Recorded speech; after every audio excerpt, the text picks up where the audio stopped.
Hi, I'm Tara. Thank you for joining me. I am going to be doing several projects today, and I have some prepping to do. So while people are joining in, please comment and let me know as you're joining. And I'm going to continue to do some prep work, and then I will explain and go into detail about what we're going to do. So um, as I see more people joining, I will explain what we're going to be up to tonight. And please hit the like button as you join. I appreciate that. So what I'm going to do right now is I'm actually going to work on my adhesive vinyl weeding. I just got this pin pen and I'm going to give it a try. It is kind of new to me. So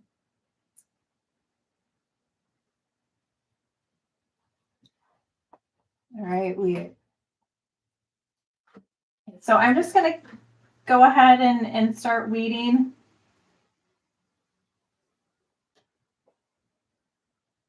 And feel free to chat amongst yourselves as people join in. And if you're watching this on the playback, then you might just want to fast forward through this part or just craft along with me. I felt like my last live, I had everything ready to go, and I was ready to rock and just spit out some projects. And this time I thought, you know what? If you have some crafting projects that you would like to work on, then go ahead and get them out. And if you have not gotten out your machine in a long time, dust it off and join me in crafting and creating. So this pin pen is new, and the thing I like about this pin pen is you can see that it's got all this glittery glitter to it. However, it is not textured. So it has like a coating over it, so you don't feel that like rough, bumpy glitter texture, which I really like. And this is a really fine detailed project, and the pin pen is actually working pretty good right now. I didn't do a very good job linking things in the description ahead of this, but I will link this pen in the description. So if you're watching this on playback, or if you happen to rewind and catch this part of the video, make sure that you check my description for this weeding pin pen weeding tool. And actually, for some reason, so these are like, it's like a little really fine tipped needle in there, and they actually sent me the pen that would have went inside of it. So they actually are taking pens and then creating them into weeding tools. So I have this really fine detailed adhesive vinyl project that I'm going to do, and I'm just going to keep weeding as we wait for some more friends to join.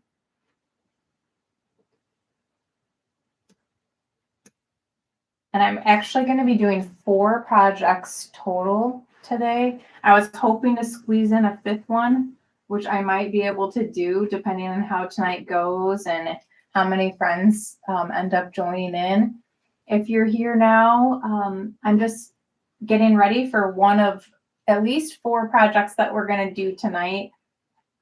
This is going to be the longest one that it's going to take me to get ready for, just weeding this one. The other ones, not much prep work will go into it.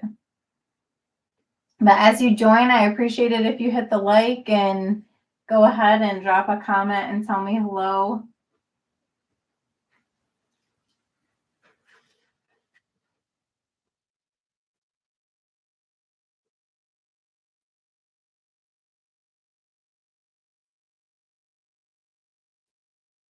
I'm just going to keep on weeding. I really like this pin pen. And I'm weeding sideways here. But I really am into promoting proper ergonomics.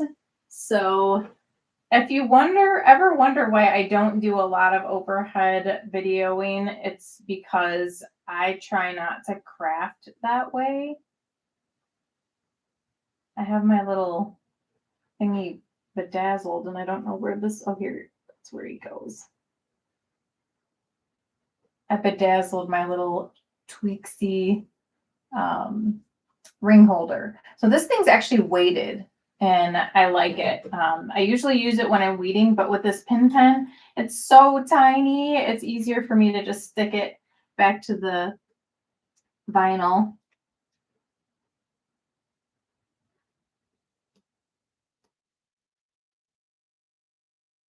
So it is just a little bit after 5 o'clock my time.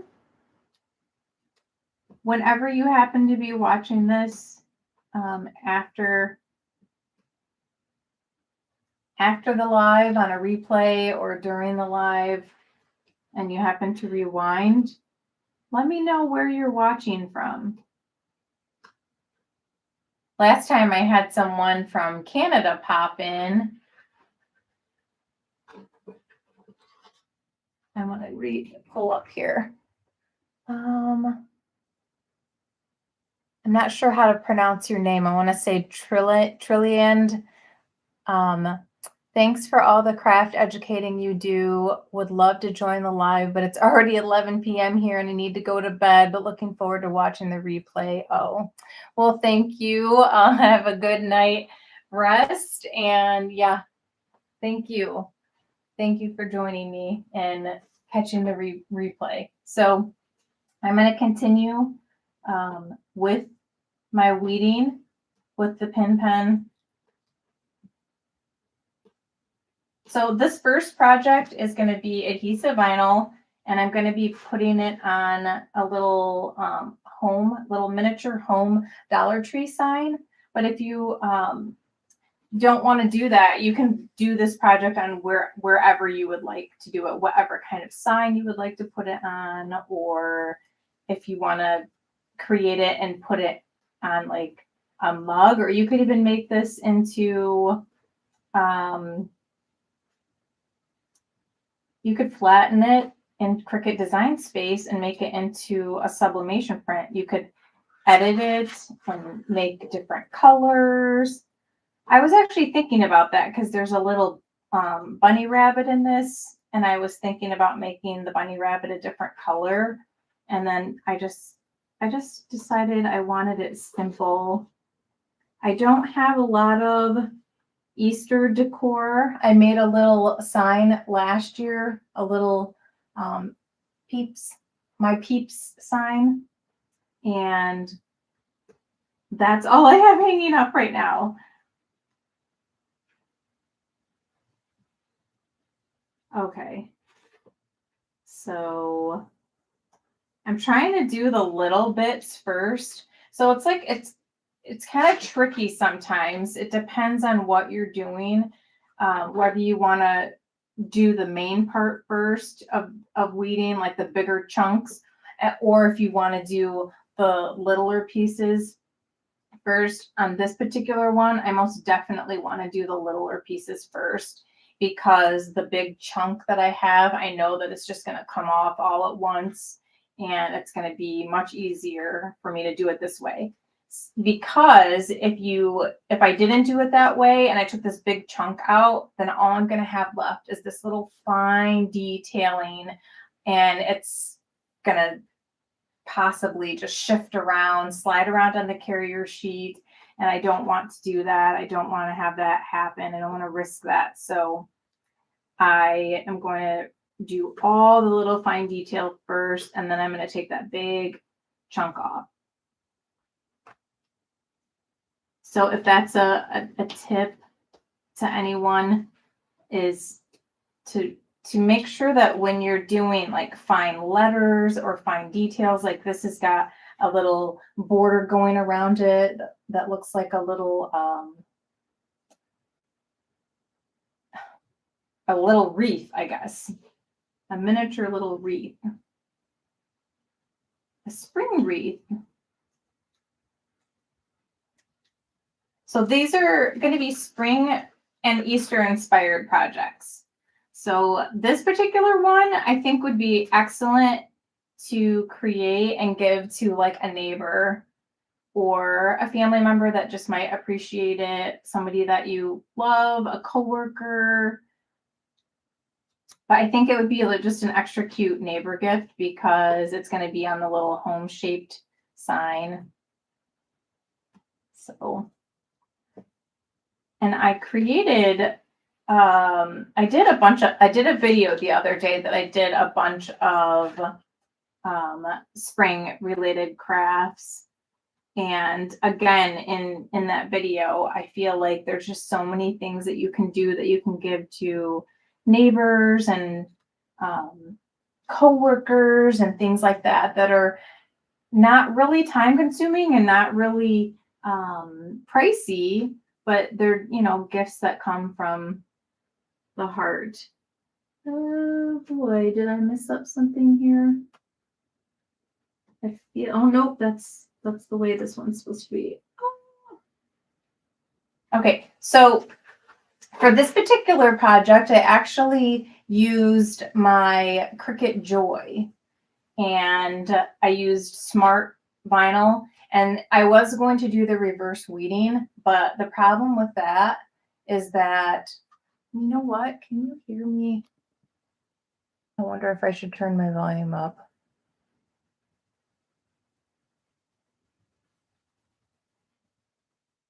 Hopefully I'm being heard loud and clear. Okay, I'm just going to keep on keeping on with the weeding. I'm thinking that it might be some people's dinner time. And then I thought, you know what? If you live alone or you have a partner that's busy doing other things and you're just by yourself, you could just sit and eat and watch or craft along. I wonder where my friend that had to go to bed is from. That's at 11. It's 11 o'clock. That would be put 6 hours ahead. I'm wondering if that's like UK area. I feel like it is only 5 hours ahead in London, but I'm not sure. Now I'm getting to the point where I'm like, making sure that I'm weeding the right part of my design and I'm not weeding out the part that's supposed to be there. And I don't have my design opened up to reference. That's what I usually do. That's another thing is make sure that you have a reference to when you're weeding little tiny detail projects that you can go back and look and see what you want to weed and what you don't want to weed out. Some people find weeding relaxing. For me, it stresses me out. So to be honest with you, weeding while I'm doing this live is a little calming because I'm just kind of killing time to wait for some friends to hop on and join me. So I'm just going to keep on weeding while you guys all finish up your dinner or whatever you're doing. I actually had to run and pick up my kiddo from track practice right before the live, so I wasn't sure what was going to happen. But I got here in time. And I would normally not weed during, I guess, I don't know what I would normally do during a live because I'm just getting started in doing some of the live content on my channel. But I would think that normally I would try to be ready to rock and roll and just pop out some crafts. But at the same time, I would like to take time to chat with the subscribers and friends that join in. And if anybody happens to join in, and if you can hear me, please let me know that you can hear me. Comment or hit the like button if you can hear me. Okay, so now I'm going to weed out that big chunk. I may have missed a few little fine detail parts, but I will go back and get those if I need to. But for the majority, I've gotten it all pretty much weeded. I'm just gonna take my time. Be patient. So anybody watching now or on the replay, do you enjoy weeding, or is it a headache? Is it something that you feel stressed when you do, or is it calming and soothing and relaxing to your soul? I find it a bit stressful and I don't love it. But like I said, today it's not bothering me too much. So anybody joining in, hit the like or comment below if you can hear me. Okay.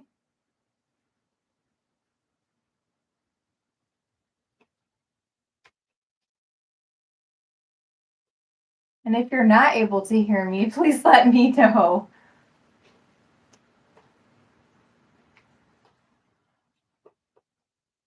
Okay, so this is going to be one of 4 projects that we're going to be doing tonight.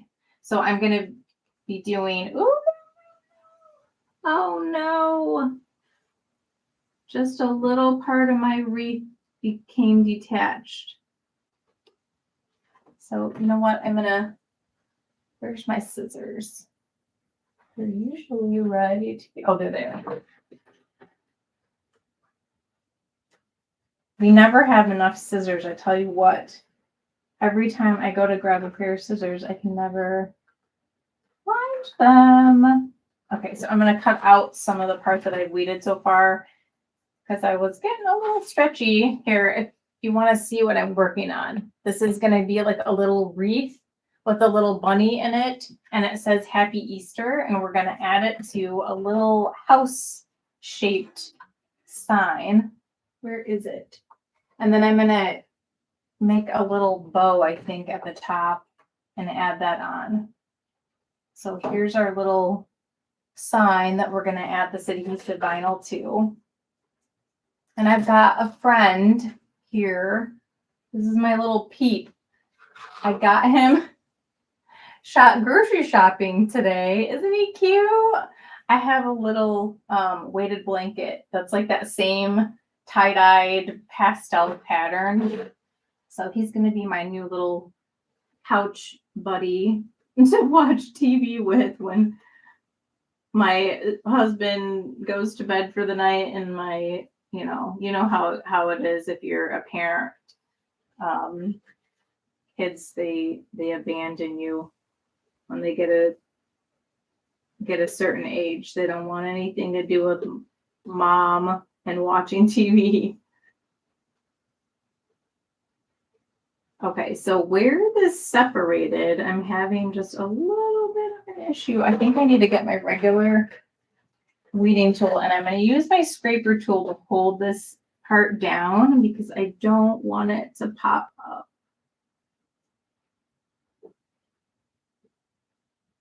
I'm trying.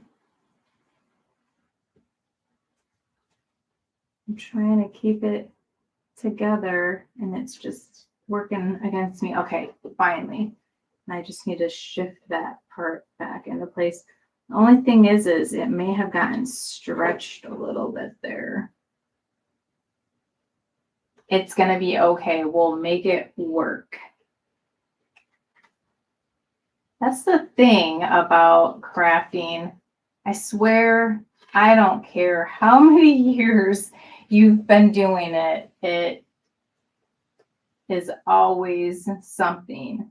There's always a new learning curve, or things just don't work out the way that we want them to, and we just have to learn to adjust. Okay, I'm going to keep using this bigger one to get this big chunk out, and then I'm going to finish just a couple little tiny pieces that I missed.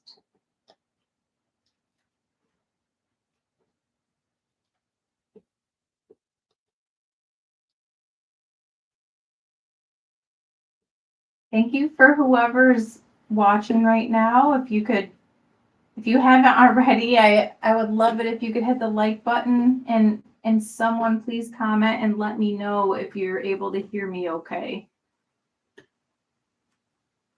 That was Pin. Worked great for the little tiny pieces, but for some of the bigger ones, it's not as handy. I'm on the fence about this. Well, I can't say I'm on the fence. I definitely like it for the really tiny fine detail there. Let's see. I'm trying to show you this in a decent lighting there. What do you think? I know this camera isn't the greatest quality of picture, but you can see that detail. I think once I actually put it on the sign, you'll be able to see it even better. Now I just got to make sure that I did miss another piece. I see two pieces I missed. So if you guys don't craft, which I'm obviously not using the best ergonomic posture right now because I'm sitting kind of sideways, and I'm still hunching over. Let's pull this a little closer. I have little stoppers on the bottom of this. I got this at Five Below, but I think that I have in my favorites in my craft room. I know I have a link somewhere for easels like this. I highly recommend for us Cricut crafters to use these, especially like when weeding, so that we have a better posture. Okay, so I'm just kind of doing a once over on this, making sure that I got all the little bits and pieces out. And then I'm just realizing, like thinking this through, doing the transfer of this material to transfer tape has been a pain in the butt. Let's see.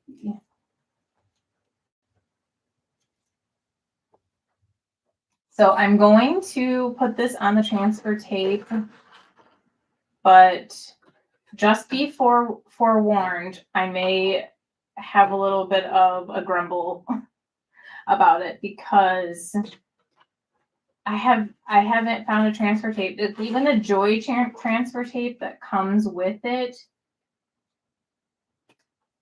or not that comes with it, but the Joy specific transfer tape for the smart material and whatever, it doesn't work good for me.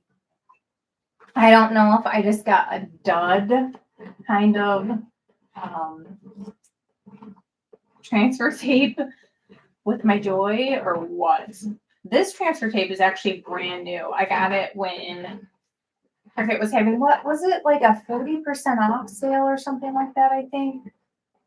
So I am burnishing the living criminally out of this stuff. And I am going to pray that it sticks to the transfer tape.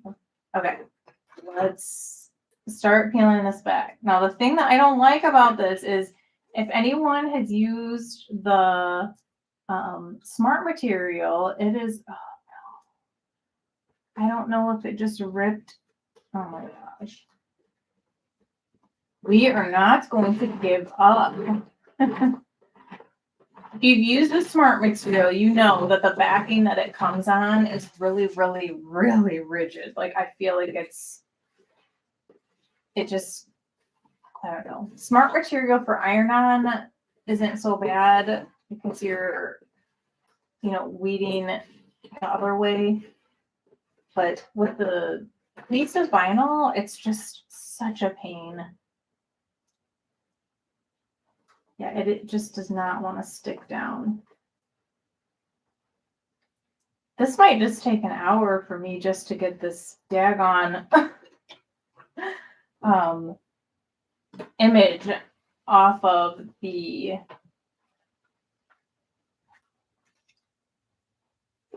carrier sheet to the transfer tape. I don't need to weed right now, so let's move some of this stuff out of the way.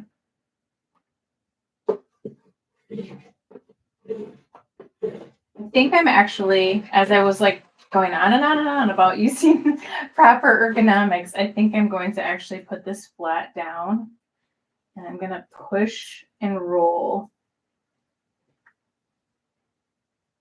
I'm just going to go really slow and I'm going to push down. I'm going to burnish the back and then I'm going to push down.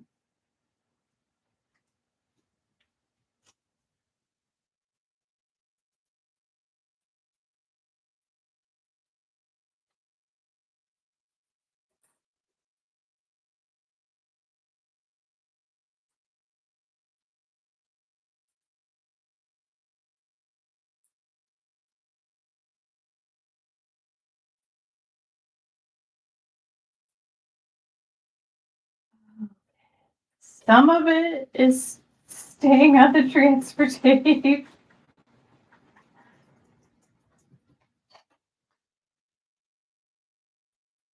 Oh my goodness. Well, I really want to be an inspiration to people to get their Cricut makers out. Cricut Joy, Cricut Explore, your Explore Air series of machines. I'm using my scraper tool to stick that back down onto the transfer tape because it started to pop up. So I don't want to discourage anybody. I want to help inspire you to dust that machine off and get it fired up and working. So the only thing I would say that is going wrong with this project is that it is adhesive, smart material, and the backer makes it really hard to get the adhesive vinyl off of the carrier sheet onto transfer tape. So if you just use regular adhesive vinyl, you will not have this problem that I am experiencing.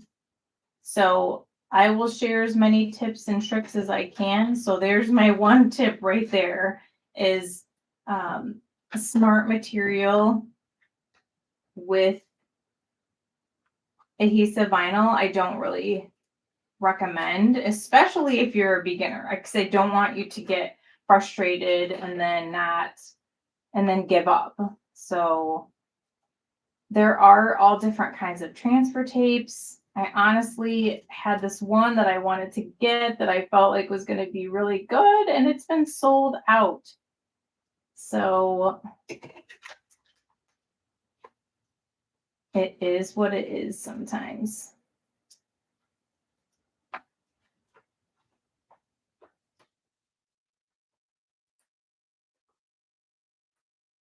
And it is a Tuesday night, so not sure what everyone's doing on this Tuesday night. I didn't have anything special. I actually had an annual checkup for this dermatologist today. And tomorrow I have more things to do. But today, not so much.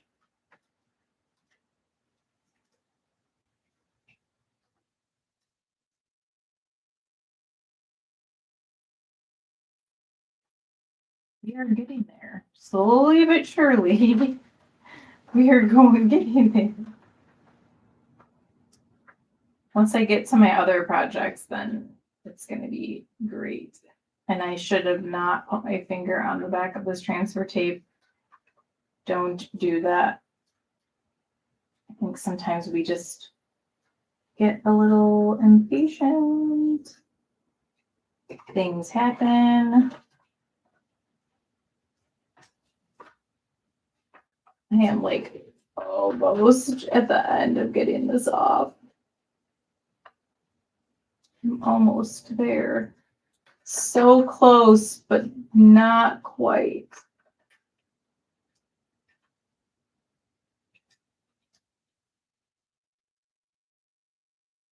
Oh my goodness. Oh my gosh. Am I done?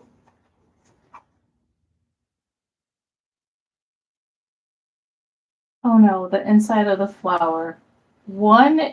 No, we're at the end. Don't do this at the end of the whole process here. Oh my goodness. Okay.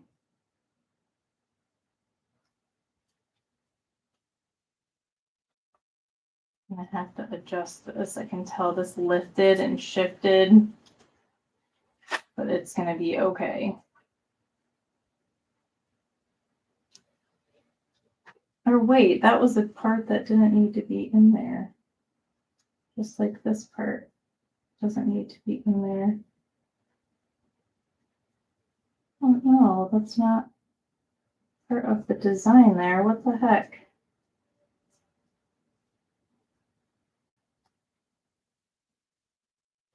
Not sure what's going on there. Okay, so some of this lifted and shifted, so I'm just gonna adjust it the best I can, and then we are gonna smack this onto our sign.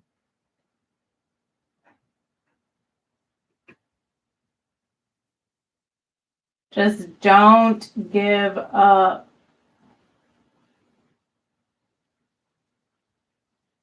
Oh.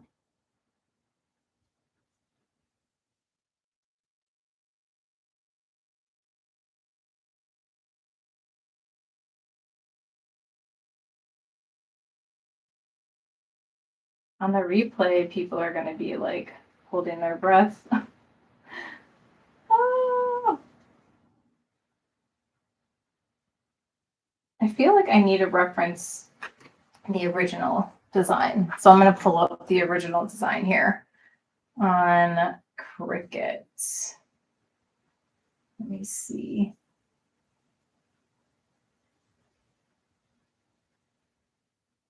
Where is my Cricut design? Oh, there it is.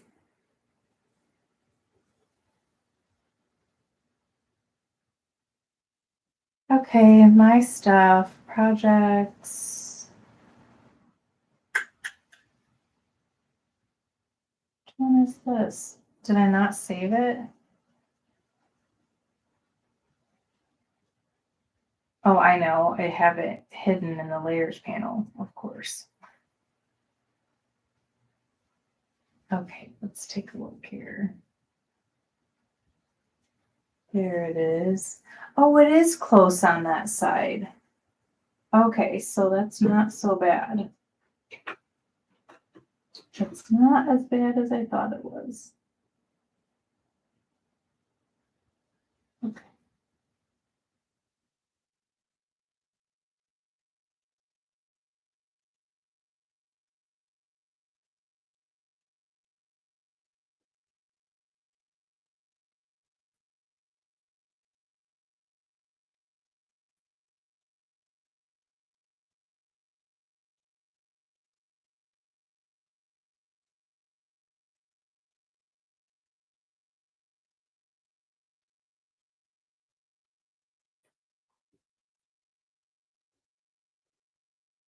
Gosh, this is not easy. Trying to fix this, I can tell you that much.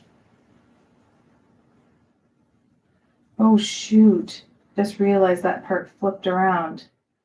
Well, no wonder. There we go. Okay. When you're working with circular designs, boy, it can get really tricky. Oh my goodness. Let go. It grabbed onto my finger, of course.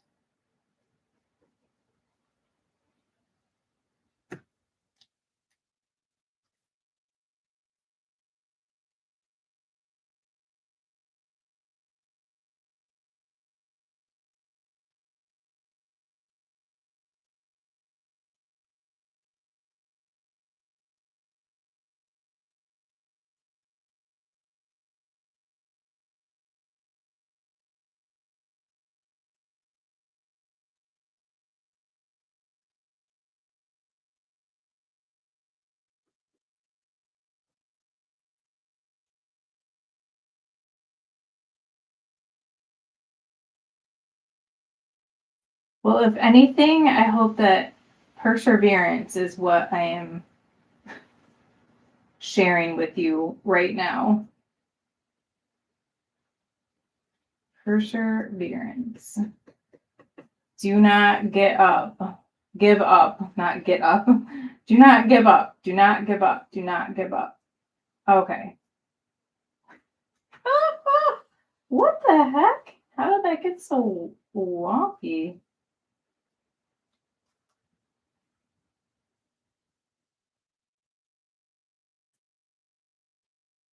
I don't know where that branch is supposed to attach.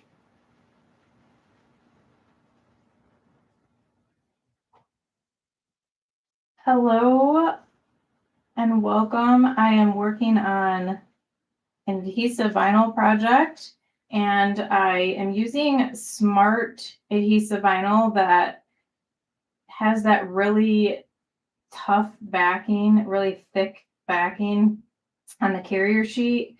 And my design kind of lifted, and I'm trying to fix it. I'm showing you, I'm inspiring you to persevere through adversity when Cricut crafting.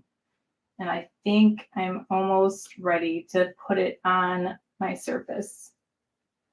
Do not get your fingers on the back of the adhesive vinyl as I am doing. I am not doing that intentionally. It just is happening as I'm trying so gingerly to save and salvage this. I feel like my circle may not be perfect, but it's going to be cute. I should probably have it out like every year on my channel just to show everyone who's watched the video. Okay, so here's what we're looking at right here. Let me put the carrier sheet behind it. You can see my little bunny. It says Happy Easter. Now we are going to put it on this sign right here. I want to clean it off. All right, I'm just not going to mess with this. I think I got it as good as it's going to get. Okay, and then I had my phone out because I wanted to reference the original design. Okay, so now we're going to clean off the, let me move this closer. Can you see okay?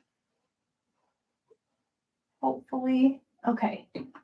So I am going to clean off this sign with my rubbing alcohol. I picked up this bottle at like the Dollar Tree or something like that. I feel like we always say Dollar Tree, and then I know there's a lot of people that don't have Dollar Trees in your area, but you know, Walmarts and all kinds of stores have little things like that. Got a little bit of frayed wood down there. All right. So I have that nice and cleaned off. You're going to see my back for just a second because I want to make sure I line this up like really nicely. Okay. So, and actually I'm going to spray that again. So there's a thing called the wet method. And if you have that barrier of moisture, then it will still adhere. Don't think that it's not going to adhere. But what it'll do is it'll help you to be able to like peel this back off if needed. Hopefully that's not what I'm going to need. And then I have intentions of taking this pastel wired ribbon and doing a little bow and adhering that at the top here. So I want to put my design down a little bit so that if I have the bow up here, that there's room for the little ribbon to hang down. Okay, so excuse my back for just a second. I want to line this up to the best of my capability.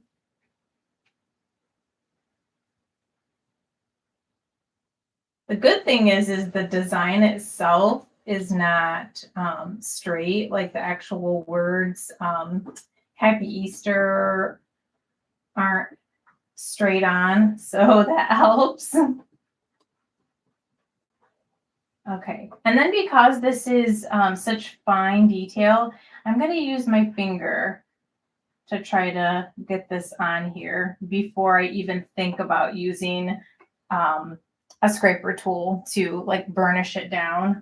So that's another tip when you're working with fine details or fine lettering.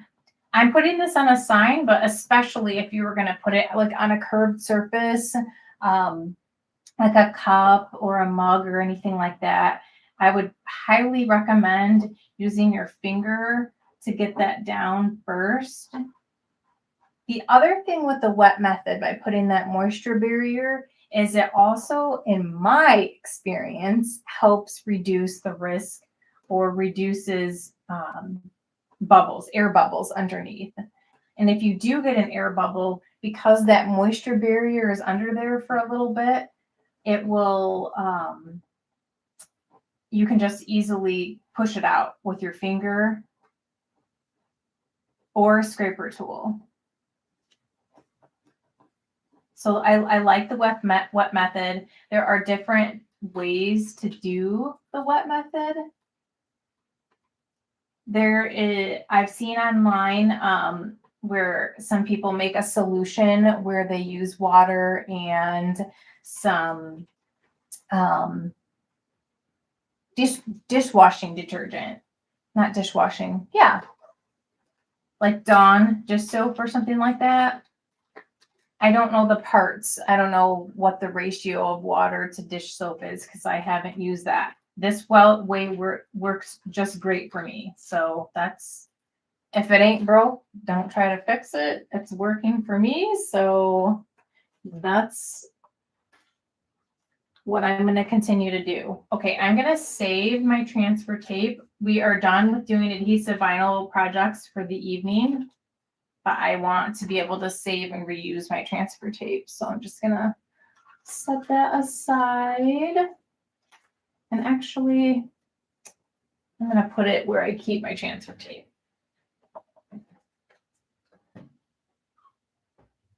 Okay, so what do you think? Isn't that cute? I feel like maybe, is my lighting not there? Is that better?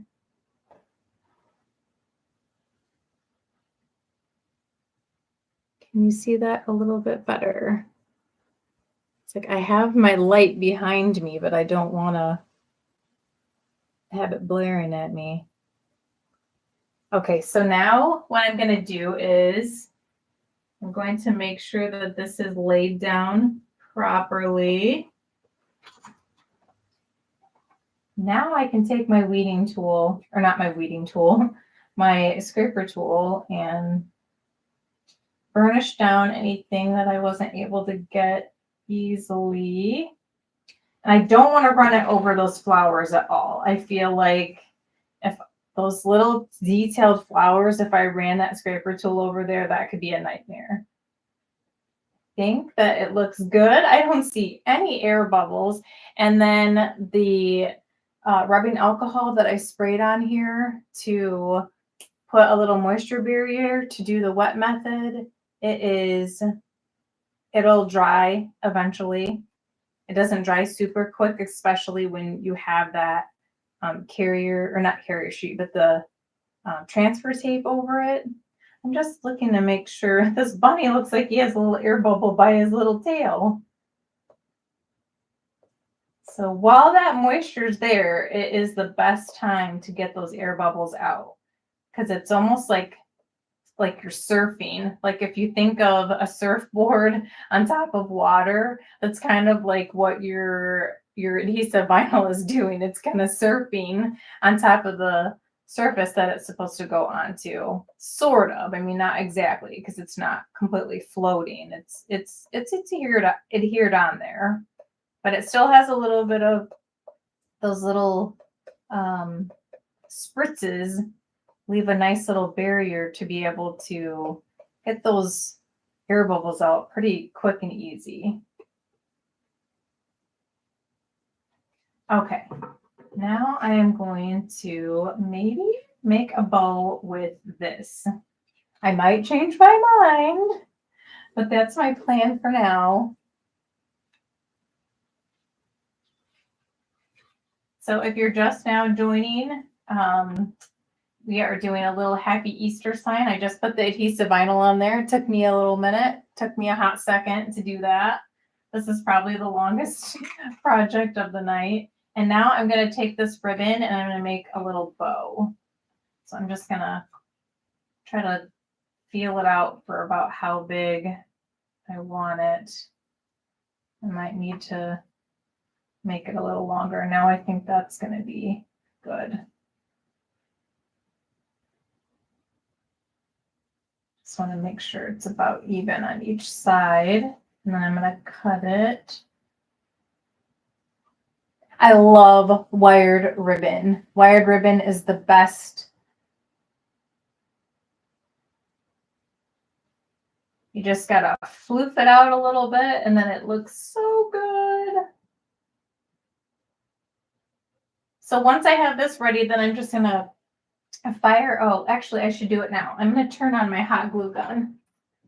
And I got a Lynn Lily. I have the Lynn Lily hot glue gun. It's got the little drip, and then it's cordless to a certain extent. It only like stays charged for so long, so you have to keep it on the stand so that it's continuously charging. But I like it a lot so far.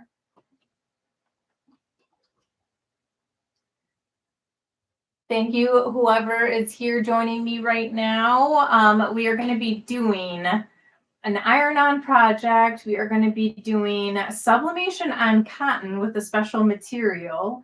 We are going to be, I'm going to try to do a Libby mug in my mug press. I bought the sublimation blank Libby cups.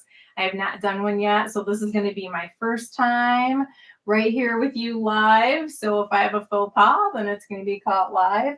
But I'm going to go ahead and turn on my Lynn Lily hot glue gun. There's a little red indicator of light on it to let you know that it's on. So I'm going to finish making my bow.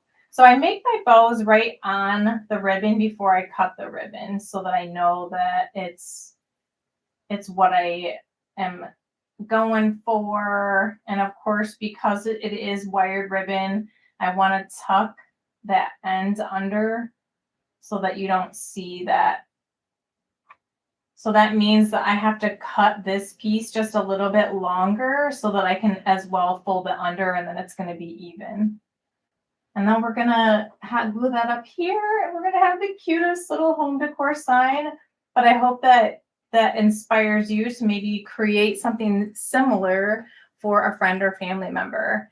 Thank you, anyone and everyone who's joining me. Please comment below. Let me know where you're watching from.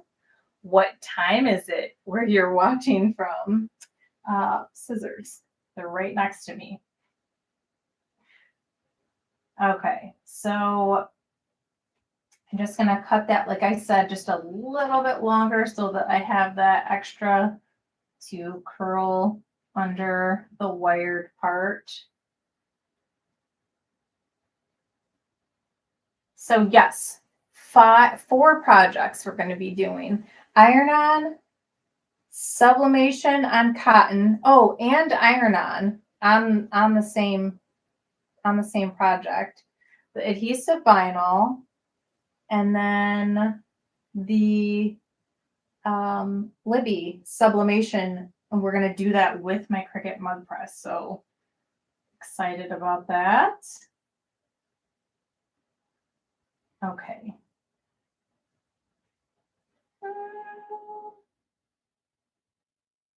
Okay, so I'm just gonna put that right at the top there of the house. I wonder if I should put it on the inside a little bit. So I want it on the peak or right below the peak? Anyone that's watching, what do you think? Should I put it like right below the peak so you still see that pointy part of the house, or should I put it on the peak like that? If anyone feels comfortable to comment, I would love for you to comment. And can you hear me okay? Hit the like button or comment and let me know if you're able to hear me okay. I'm gonna glue this little ribbon on here. I don't know. Should I do it right on there or right below it? Well, you know what? This actually has a crack in it. So I'm going to glue it right at the peak.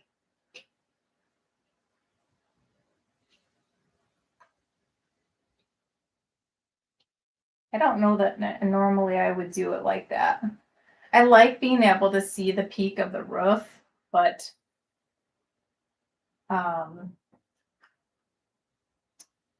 this particular wood blank from Dollar Tree actually has like a little split in the wood. So I'm going to hide that.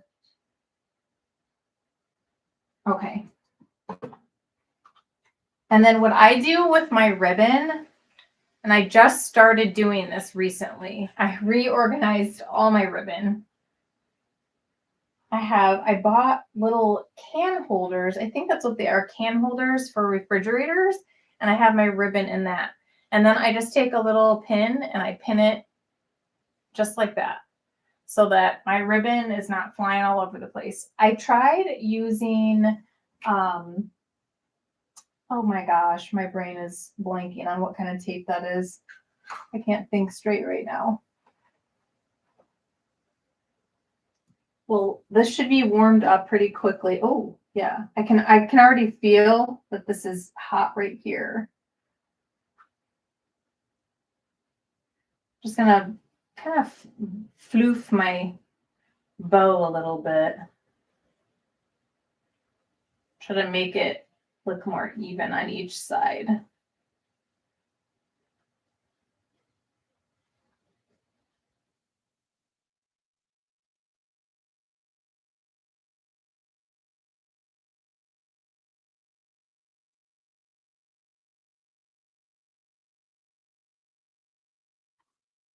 Okay. I am going to bring this over here.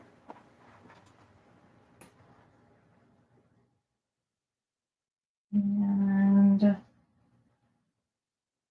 oops. Well, maybe I should put the glue right on here. I'm just going to blob the glue right on the peak, and then I'm going to set the bow on there.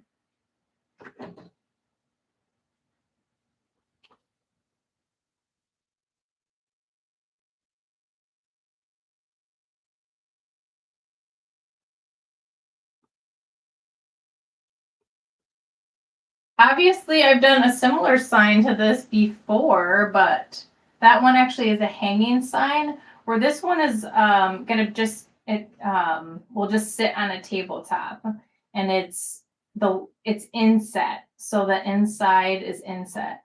And this is actually a dry erase board, but I'm using it to do an adhesive vinyl project, which I think these are awesome for. I have several of these. I think I have at least 4 more of these. And then I have that one, which is the hanging one where it's more flat, that I added the bow, like I said, where you can still see the peak of the house. But this one had that wood crack. So What do you guys think? Whoop. Gotta throw my glue gun back over here. And actually, I will be done with that as long as this stays on here nicely. I'm just kind of holding it in place there for a minute. So where are you all watching from? And what time zone? Okay, so for first project done. So we have this cute little Easter sign. What do you think? It says Happy Easter, and it was a pain in the butt to get that adhesive vinyl off of the smart backing. But it will just sit on the counter as a nice little piece of home decor. So you could put that somewhere in your house on a shelf. You could give it to a neighbor as a gift. I feel like it's an awesome little neighbor gift, especially like at Easter time. Okay. What are we going to do next? I think we will do the tote. Have a tote. So on one side, I have an iron-on material, and on the other side, I have a sublimation. So we are going to be doing iron-on or sublimation on cotton.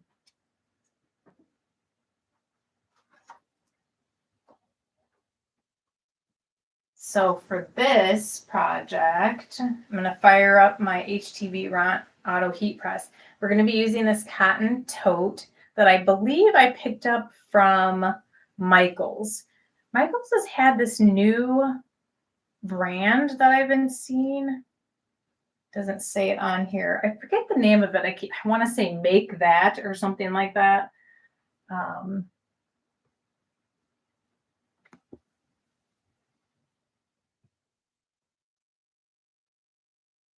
I'm just making sure I'm not missing any comments.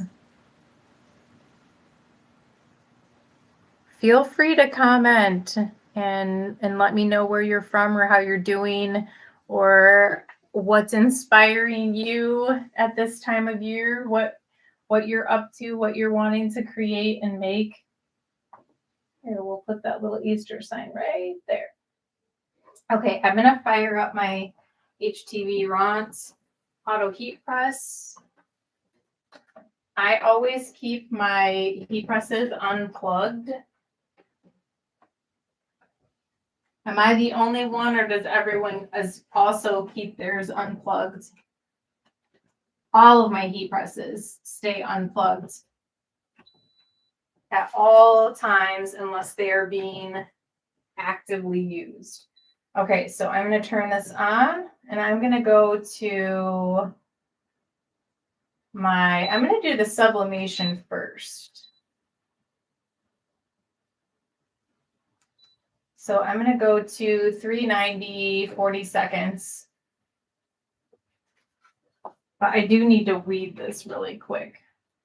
And it's going to take seconds.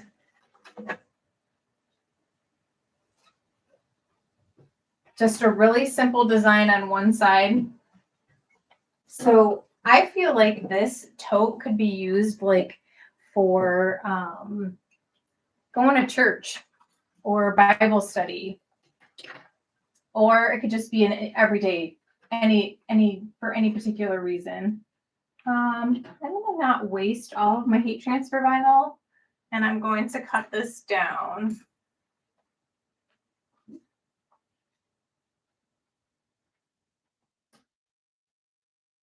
Just want to make sure that I'm not getting into the design.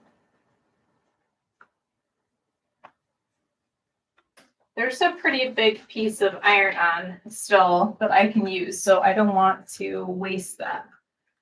As much as I cannot be wasteful, the better. Okay. Just going to weed this real quick. So this says, be still and know. So it's like a partial scripture.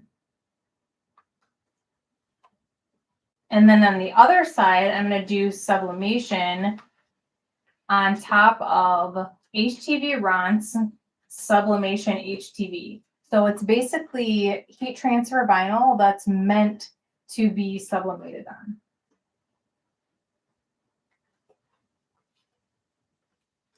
So I'm going to do the iron-on the other side, and I'm going to do that last. So we're going to weed this iron-on, and then we're going to do the sublimation, and then we will actually adhere the iron-on design after the fact. I feel like that's the smart way to go. I think I'm gonna use my pressing pillow in between to try to protect the other side, because they both are gonna actually have iron-on material. And as you know, iron-on material shrinks. The more it is heated, it will shrink up on you. You find that out when you're a beginner and you're doing layered projects. That's why we do the tack down method when you're doing more than one layer. So if you're new, the tack down method is where you're just gonna do a few seconds, just enough to get that iron-on to stay on the surface that you're doing that heat transfer to. And then you add your next layer and then do the same until you have all the layers on, and then do a full press. I did a cute little camping shirt last year that I did that multi-layered on, and it turned out pretty good. I was pretty happy. But I learned as a beginner several years ago that if you don't want to do the full press. Like you don't want to do 30 seconds and then 30 seconds and then 30 seconds, because that first layer of heat transfer vinyl or iron-on is going to shrink up on you.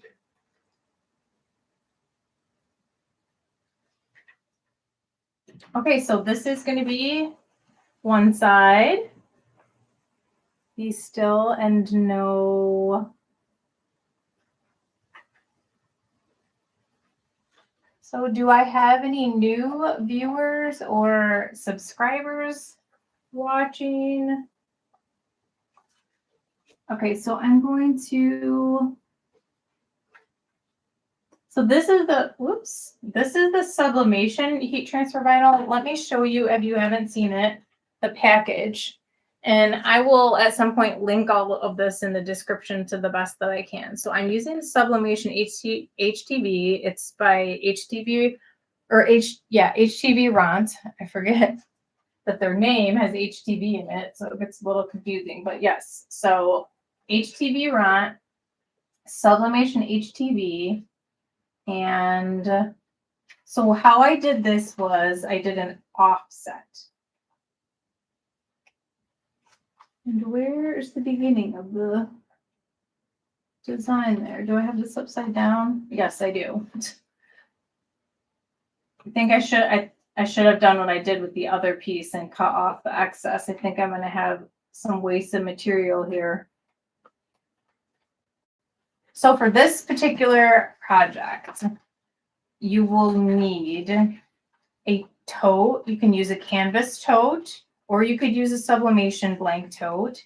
You will need, then you would not need, if you did use a Sublimation tote, then you would not need this Sublimation iron-on. But if you have a cotton tote, then you would need the HTV Ronce Sublimation heat transfer vinyl like I'm using right now. And then you'll need regular iron-on and sublimation paper, sublimation ink, sublimation printer, and a heat press. And of course, all of the utensils that you need to weed your projects and all of that stuff as well. I had every intention of saying every possible thing that you might need to do these projects, and I did not do that with the first project. Well, I guess I explained what I was using, but definitely I need to do better about that, and I'm sorry if I'm not good about that at times where I'm not explaining myself. Or not explaining myself, but if I'm not giving you the materials and all the supplies and things that you need, I know that I would appreciate that. And so I feel like I need to do a little better on that. Okay.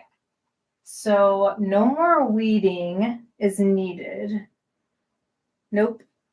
So I can put my little easel away.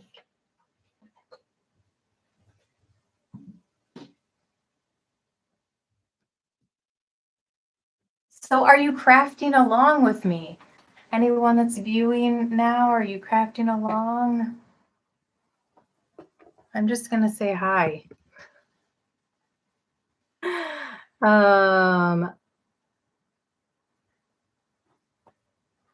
Just making sure my chat is working. My first live, I had a lot more people commenting. If anybody's back that came to my first live, or if you're new to my channel, just feel free to comment. Feel free to communicate and with me. If you have questions, feel free. I am here to help. On my banner on my YouTube channel, I say I hope you find inspiration, and I genuinely mean that. Like I just if the only thing that you get is you get inspired, then that's what my job is. I am just wanting to help people feel inspired with their Cricut machines. So take what you can and want. If you just are learning new techniques, if you're learning tips and tricks, if you're learning just getting inspired with projects or different materials to work with, then I hope that that is beneficial. Okay, so I'm gonna let roll this, and then I'm just gonna do a pre-press, and I'm mostly gonna do a pre-press because this is so wrinkled. Okay, I need to get some of this stuff out of my way.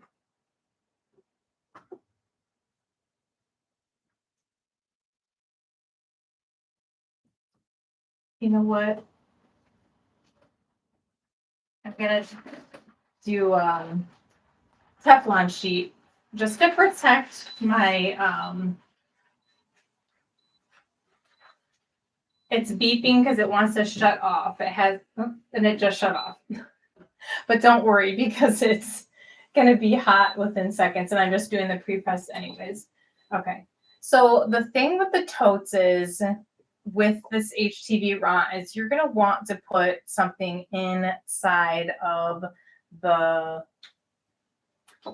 tote because of the seams and because the bottom is all bunchy. See, even when I just did that, it didn't iron it very great. I'm going to go ahead and grab my pressing pillow. So I'm going to use my Cricut. This is, I think it's a 12 by 10. I'm not sure. Don't quote me on that.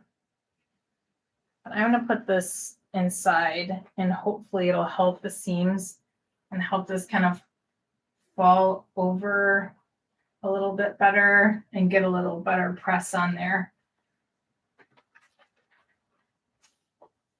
Okay. We'll try this again. So I'm basically using it as an iron right now just to smooth it out and have just a smoother surface to put our image onto.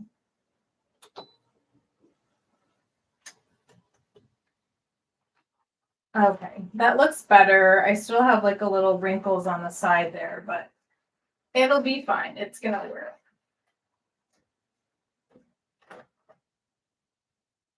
Okay. So I'm going to take this now and I'm going to line up my Sublimation HTV. So I have to look at how this is going to go on here.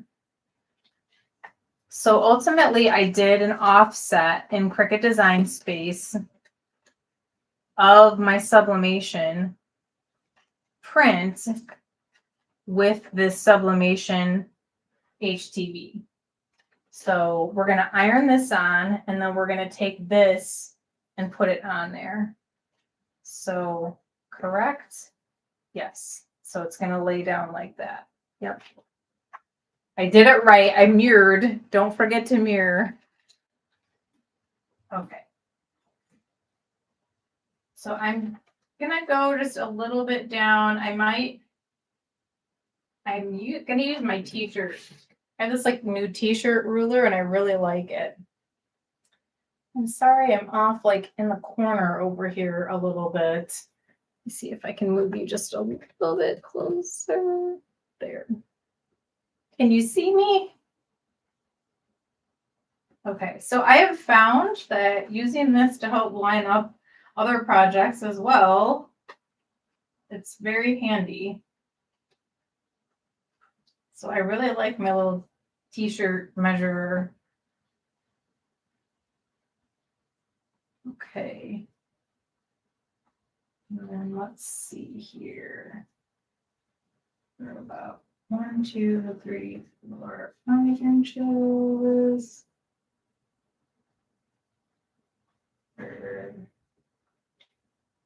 Yeah, it's about center. It's about center. Okay, so now we're going to iron this on or heat press this on for about 20 seconds.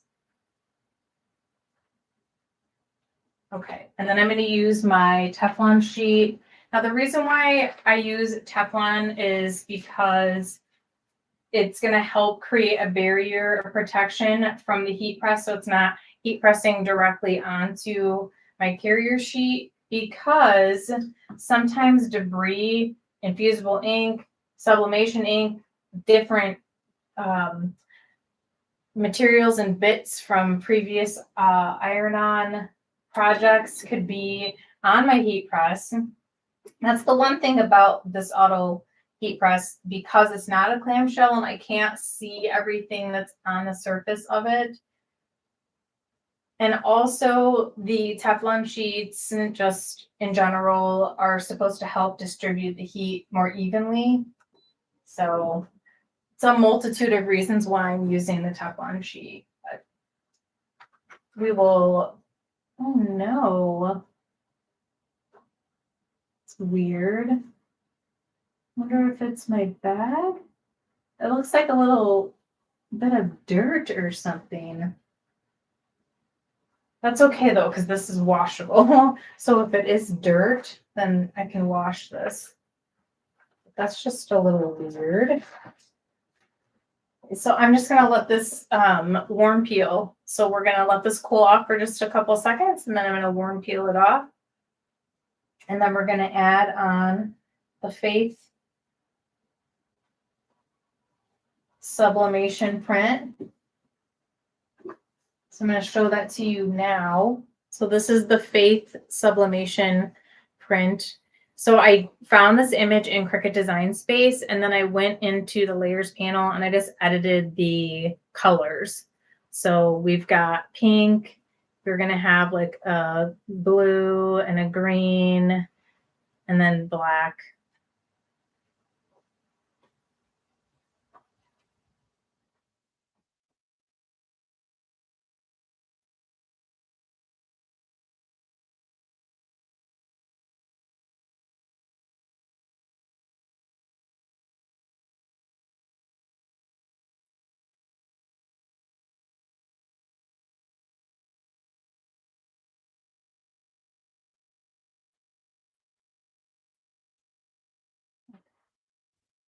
Do you have any questions? Does anybody have any questions that's watching? So I want to show you what I'm talking about that dirt right here. Right here. Can you see that? I don't know what that is, and I don't know what caused that.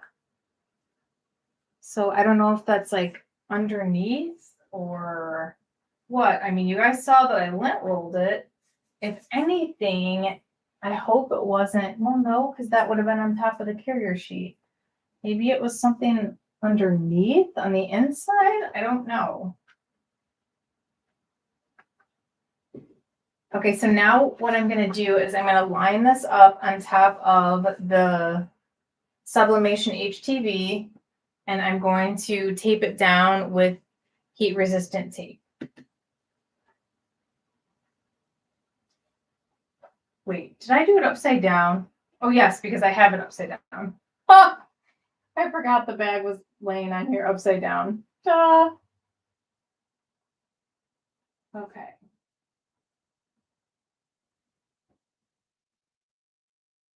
So because I'm doing this on a light colored cotton, it is not as easy to see that sublimation HTV, but at the same time, you're not gonna see it. Like it's gonna blend in with your sublimation print, and you won't even know that there's like an iron-on behind it because it's clear.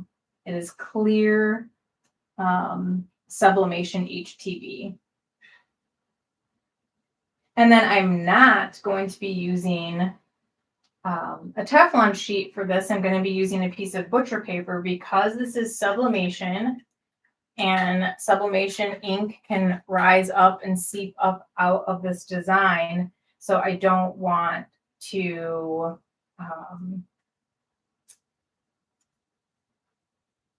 risk getting ink on my Teflon sheets, because then that sublimation ink could then transfer to the next project that I use. That's just an iron-on project. So don't want to do Teflon sheets on sublimation, like directly on top of sublimation. Butcher paper is the way to go. It's going to soak up and absorb any of the excess ink that may or may not seep through the back. And then it's also going to protect it from, hopefully protect it from getting on the top of your heat press.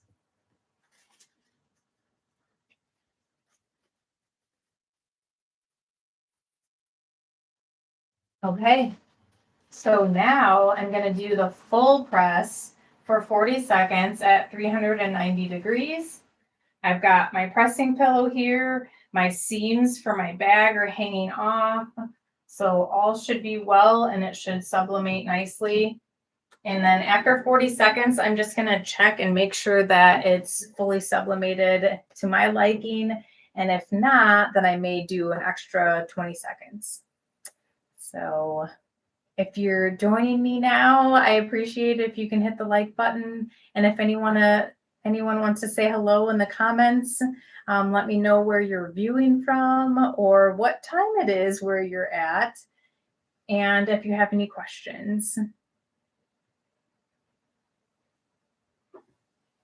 We are going to be doing 4 projects. I did the adhesive vinyl sign, my little Happy Easter. I guess I could say Happy Easter because, oh no, my sublimation paper got stuck up there. Or not my sublimation paper, my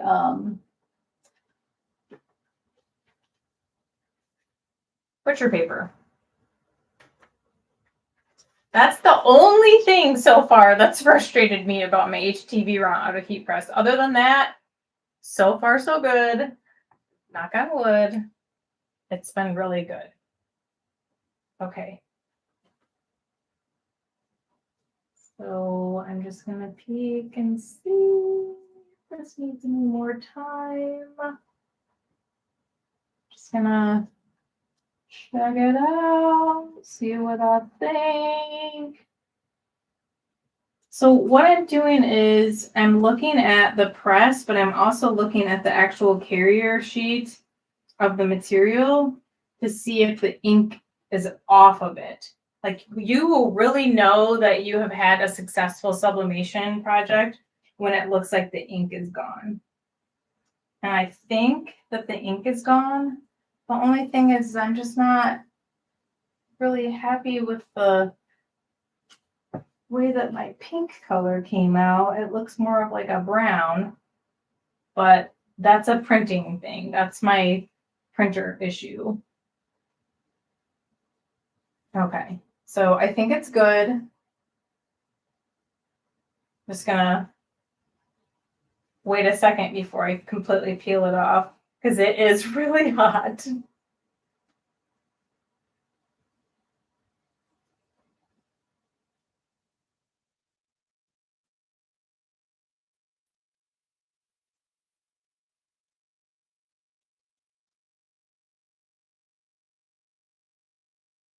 There's like a little wrinkle in the sublimation paper, or not paper, but the heat transfer vinyl underneath the sublimation. So that might look a little weird on the A, but okay, are you ready for the reveal? Are you ready for the reveal? Okay. Whoops. So here's what the sublimation looks like. Let me adjust my lighting. Is that better? What do you think? Please comment below and let me know what you think about the HTV Ront Auto Heat Press with the HTV Ront Sublimation Heat Transfer Vinyl with a sublimation print on top of it. What do you think? Have you tried it? Does this make you inspired to try it? What do you think? Okay, so on the other side, we're going to do the iron-on material that says be still. So what I'm going to do is I'm actually going to turn this down. I'm going to go to my presets and I'm going to go to 320 for 15 seconds,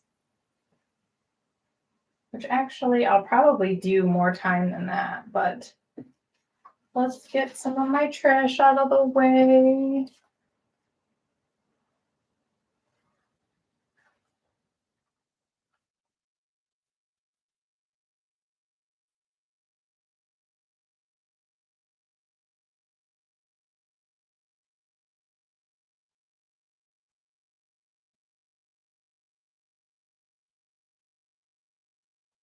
Okay. While that's cooling down, I'm going to do a little pre-press on the other side here because this side got like super wrinkly.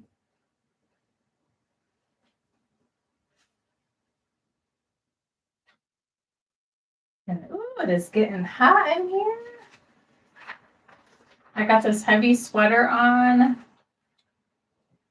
I went grocery shopping today. I had an annual skin check appointment. And I bought, so one of our next projects are these little guys. I caved, you guys. I ended up buying these little peeps. They had them at Meijer and they were the last 3. So we're going to do a little iron-on those little cuties. Okay, this is still a little bit more wrinkled than I would like it to be.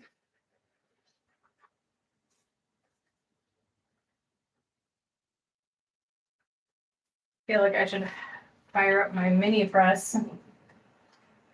Okay. Just gonna do a few more seconds here.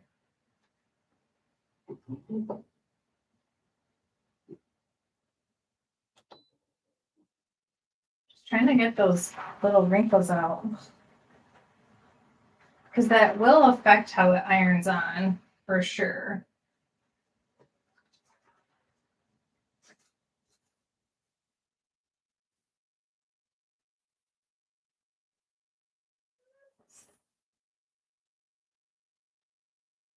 kind of like stretch it out. Okay. If only I had a third hand.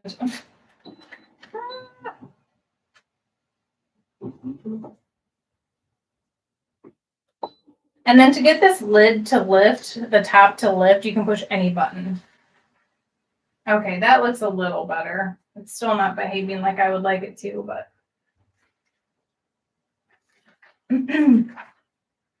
Okay. And then I want to make sure I put this on the right way. So, because I have my bag upside down. So I'm going to set this on here.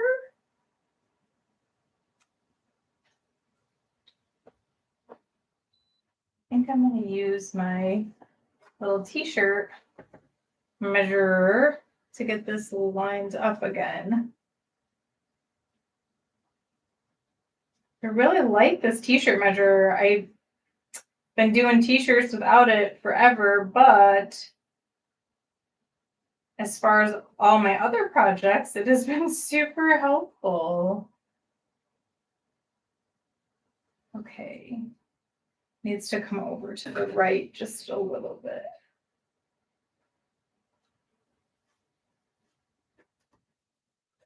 Do you guys have any questions that are joining me?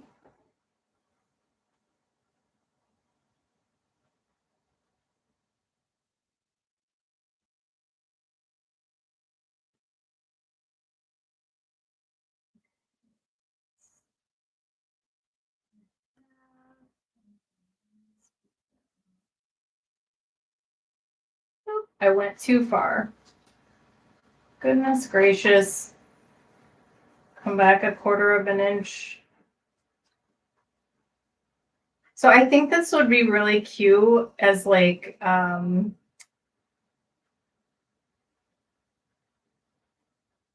bag to carry your Bible in, or a journal, whatever you do spiritually or church or whatever.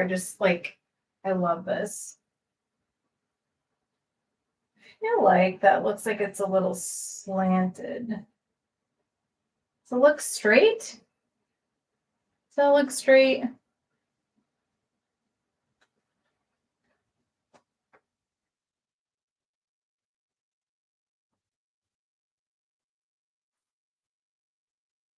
Just feel like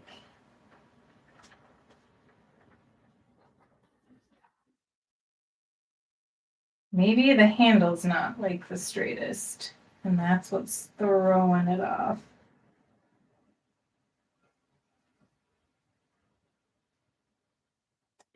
It's on a bag. It's okay. We're gonna roll with it and go ahead and fire this baby up. Okay, and I forget, can I change the time now? Forget at what point I can change the settings. I know you can change it at some point, but it is what it is. Well, I might do a little extra pressing on it.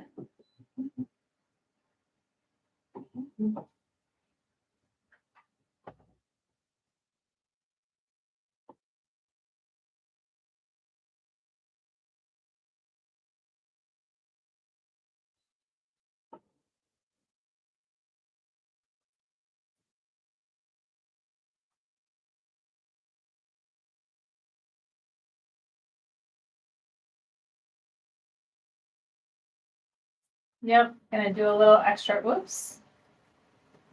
I'm gonna do a whole nother press. So I'm gonna have had 320 degrees for 30 seconds total. Really want that iron on to bond into that cotton. And even though this isn't, the sublimation side isn't on the heat press side, and I do have that pillow in between, this mat is warm and it absorbs heat and it stays really hot. The pressing pillow that's apart or attached to the bottom part of the HTV Raw Auto Heat Press. So this is a warm peel that's going to have to cool down before I can peel that off. And then we're going to do an iron on and we're going to do a Libby mug. So let me fire up my, I forgot to turn my Lily off. I turned my glue gun off and I'm gonna fire up my mini heat press.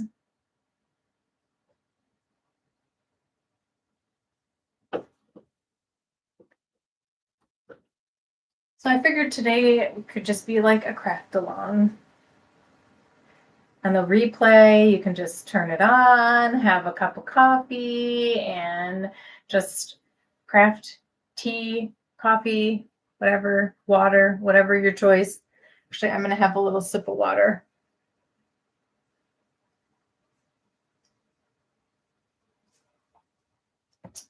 I think it's funny that this is my second live, and the first one, everyone was really chatty, and I'm just having quiet crickets.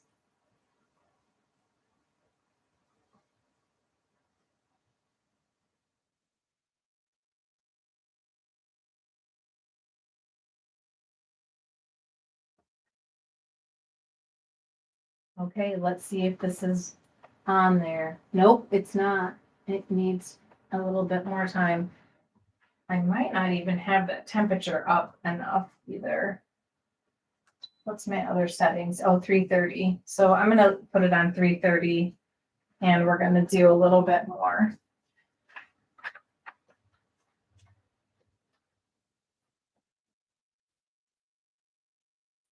So it's flashing red, and then once it flashes green, that means that it's to the temperature, and it'll indicate what temperature it's at that point. So it should be up to the 330.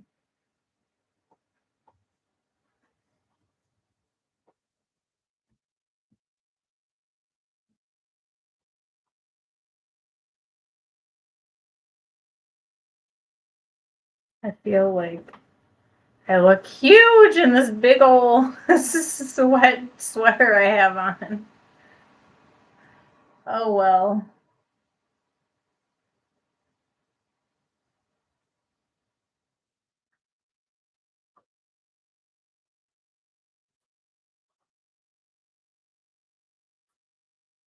I do really like this t-shirt measure. I haven't used it yet for t-shirts.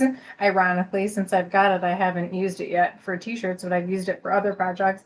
And then it came with this little, it was a piece of paper with some instructions, and I stuck it through my laminator machine. So I just throw that on top. And by the way, the top of this does not get hot. So I have this, if you're wondering, I have this stuff on top here. It does not get hot. And I really do like my HTV Raw Auto Heat Press. If you're interested in checking it out, go ahead and click in the description of this video. I always have a link for this machine in my description. And I will continue to do so as long as it's doing good and I'm happy with the results. The only issue I have is sometimes the things that I put on top stick to the top of the heat press, which is kind of scary, but if you make sure that you have at least part of it sticking out where you can grab it, then that's good. Worst case scenario, just use a non-sharp end of a tool and just kind of poke or push at the paper or whatever you have on there.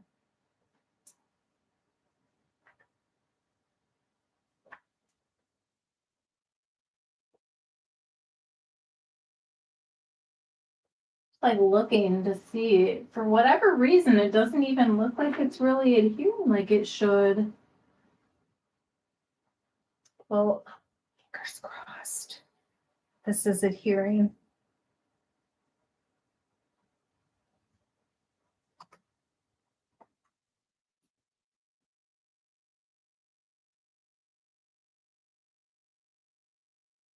And the heat transfer tape that I use is Cricut brand. So, Cricut brand heat transfer tape. I do have other heat transfer tapes. I've read and heard people's horror stories about some of the yellow heat transfer tape, so I am not recommending that. And I feel like if you find something that works for you, then stick with it. The thing that is not working for me is Cricut's transfer tape on my smart material for adhesive vinyl. So, and on the replay, please, anyone that watches this, if you have a transfer tape that you're like, oh my God, it works so good with smart adhesive vinyl, please drop in the comments and tell me what you're using, because I have yet to find a transfer tape that works for the Joy or the smart adhesive vinyl in general, Joy size or regular size. So after I take this carrier sheet off, I'm actually going to press this just a little bit more.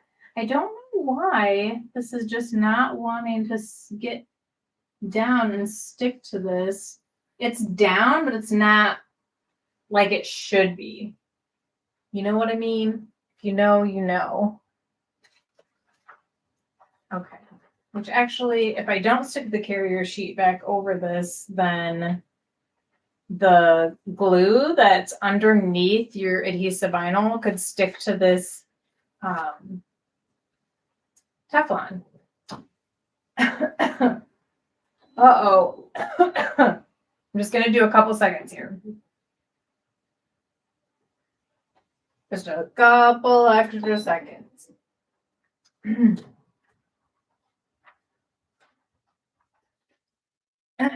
Oh, it's already looking better. It just needed those few extra seconds.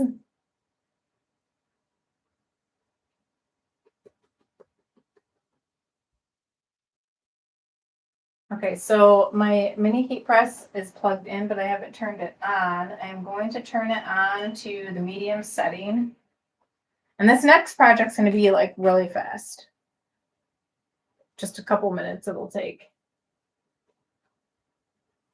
Whew. That is hot.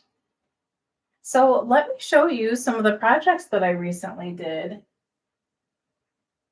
So I made this little sign in a video, and I was talking about putting twine or jute twine to make a little door hanging sign, and I did that. I added some jute and made a little cute little door sign. And then I had another sublimation of the same design, and I decided to make it on a mug. So that's what I did. What do you think?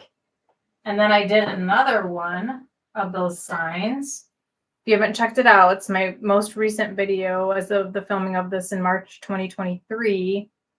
I did several projects, and I used that Sublimation HTV on painted wood and then put that sublimation print on there, and boy, did that turn out great. So thank you for joining me. If you're just now popping in, please leave me a comment. Let me know where you're watching from. We are just finishing up with this tote bag that I made. I did iron on this side, so we'll check this side out first. So be still and know. And then on the other side, I used HTV Sublimation HTV, and then because this is cotton, and then I put a sublimation print on top of that. So faith can move mountains. And then on the other side, be still and know. What do you think? I really, really, really, really like this Sublimation HTV. Okay. Let's set this over here. Actually, I'm going to put it on this side. What do you think of my cute little peep I got at the grocery store today? The lady in line behind me with her cart saw my little peeps, and I'm like, you know, it's the little things in life that bring us joy. Okay, I am done with my HTV Run Auto Heat Press. If you're watching this, if you have any questions, please drop them in the comments in the chat. I would love to hear from you. I would love, love, love to hear from you. Hello, hello, hello. If you want to give me a like on the video, I would love that too. Okay, so next we're gonna take these cute little peeps and I'm just gonna iron on names on them. And I'm not gonna iron anything on this little guy. He can just come over here and hang out. And yes, I gave in to the trend. And these are actual Peep brand. They were at my grocery store. It's Meijer, but it's not nationwide. Meijer's not a nationwide chain, so you probably have not heard of it. So I'm going to move you over a little bit. Let's see if I can turn you just a little bit. Hello, hello. Who all is watching and joining me? I'd love for you to comment. Okay. So I'm going to lint roll my little peeps. So we're just going to lint roll the little peeps.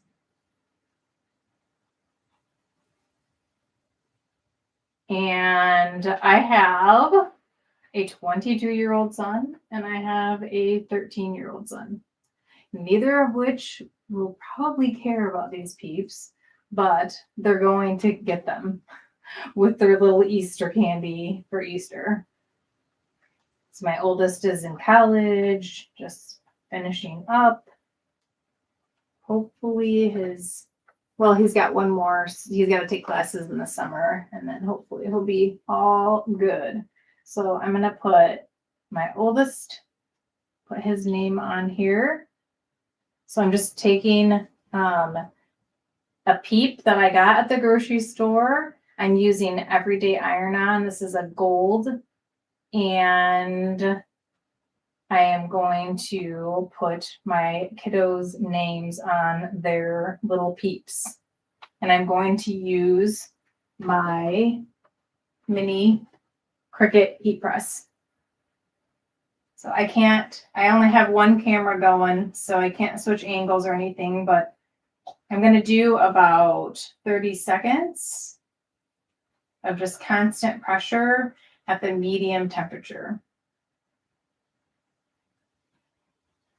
And I was saying in my last video that I need to get a timer, and somebody commented that they just kind of shout out to their little device in the room to turn on a timer, and I don't have one of those devices. I need to put that on my Christmas list from my husband.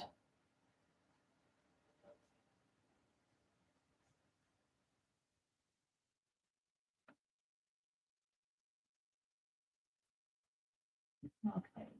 We'll let him cool off a little bit and we'll work on the next one. And I know that I lint rolled them, but I'm just gonna lint roll him again.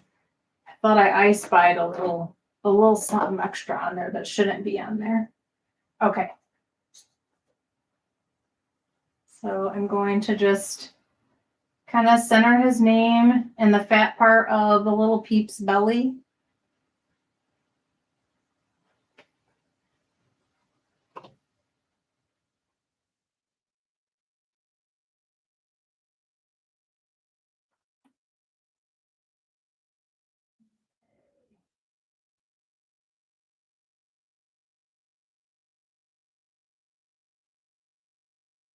And again, I'm using the medium temperature on my mini easy press or my easy press mini heat press. I don't think they call it an easy press. Is it just a mini heat press? I feel like they don't say easy press with the Cricut mini. Do they? I don't think so.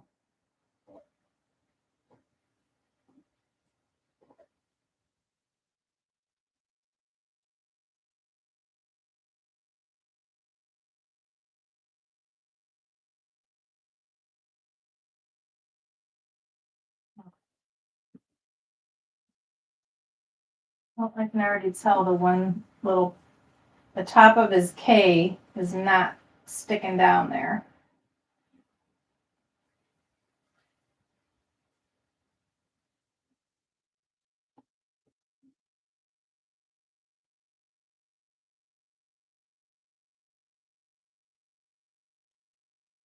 So what is everybody working on? What are you crafting and creating? What are your latest projects that you've been working on?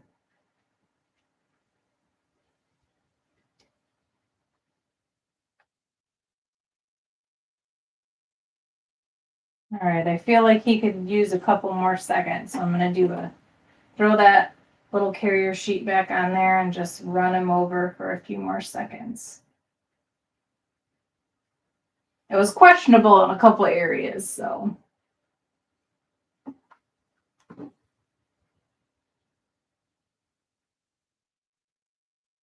Okay, that looks better.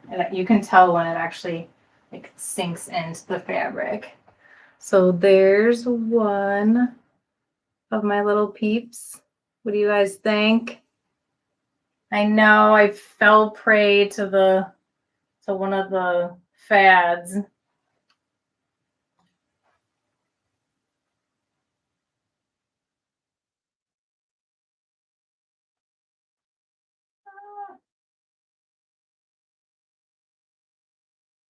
Do the same thing with this one. Just a few extra seconds. And then we're going to turn this off and we're going to fire up my mug press and we're going to do a Libby Sublimation mug. Which this is the first time I'm going to be doing this, so this could be a big fail. We will find out together. Okay. I'm going to turn this off and unplug it.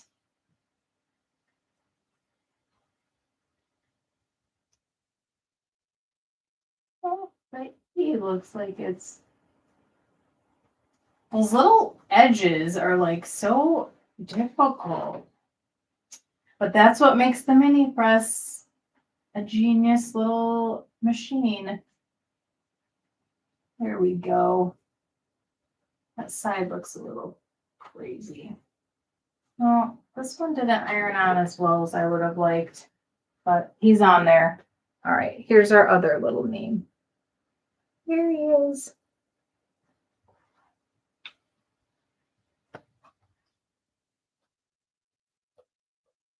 Okay.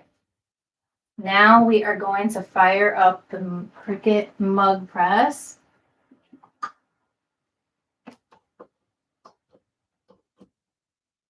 I need to get a sip of water here. I am getting thirsty.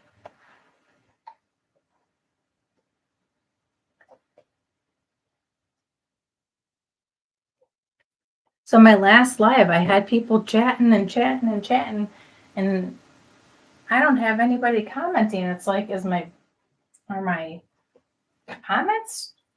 Is my chat shut off? I don't know what's happening. I was able to comment though. So if you're here, even if you're a little shy, if you could just like drop an emoji below, if you don't want to like say too much or ask a question, I'd love for you to just drop me an emoji. Let me know if my chat's working. Okay, so that is on. Okay, so what we're going to do next is we are going to try to do a Libby mug. And this is frosted. It comes with a bamboo lid. And this is also HTV Ront brand. And it came in this cute little box. So for like gifting and whatnot. And it doesn't have any company name or anything like that on there. And then you get a straw with a straw cleaner with it, which I think is pretty nice. And you know what? Before I do anything, I'm going to grab my hand sanitizer and clean touched all this other stuff. I just want to make sure my hands are clean. I've been touching so much. I already touched Sublimation from another print. Okay. So is my chat not working? I wonder what's going on here.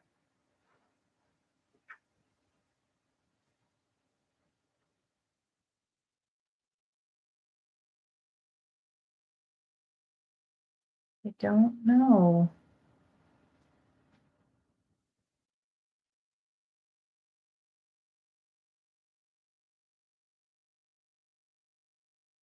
I suppose if my chat's not working, there's no way you can tell me. But if you're here and you're watching, please do me a huge favor and just drop an emoji or a comment in the comment section.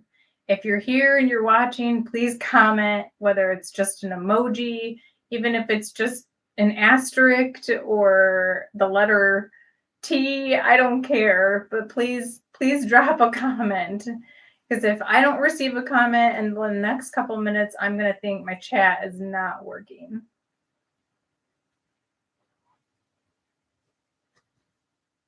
Which would really stink.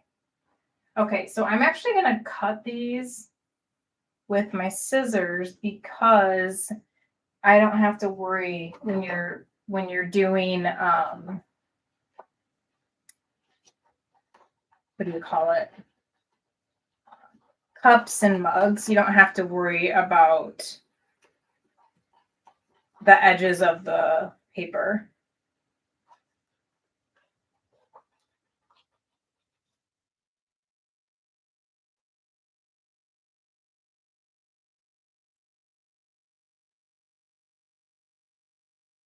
So this is going to be a mama mug.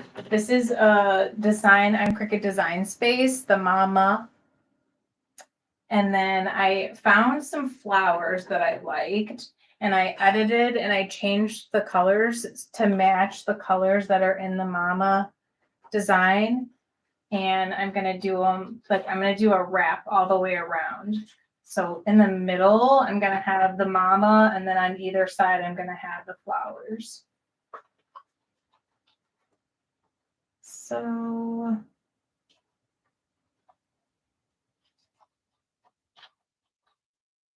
I cannot cut a straight line. If I was given $1 million, I would not be able to cut a straight line. If somebody said, "You cut me a straight line, I'll give you $1 million," I would not get that $1 million because I have such a shaky hand.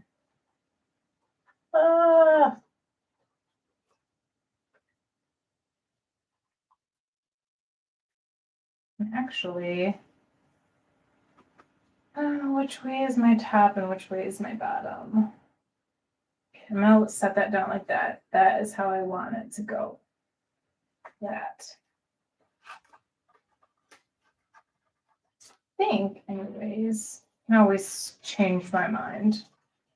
But here's what one of the patterns looks like.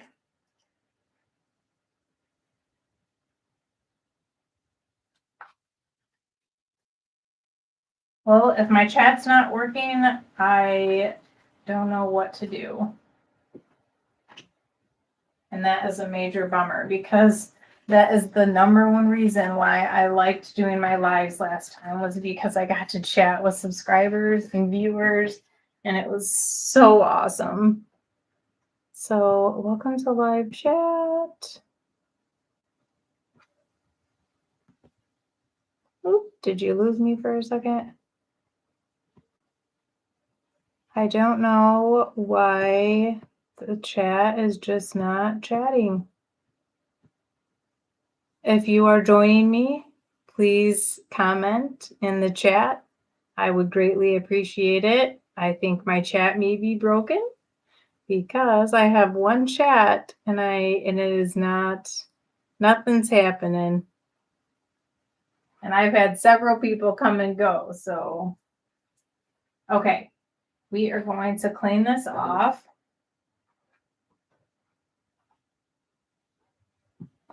And I'm going to use my rubbing alcohol. I'm so sad.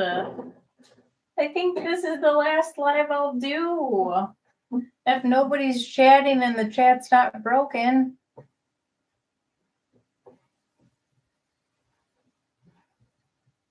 I'm so sad. I did my first live a while back and I had several people chatting. That stinks.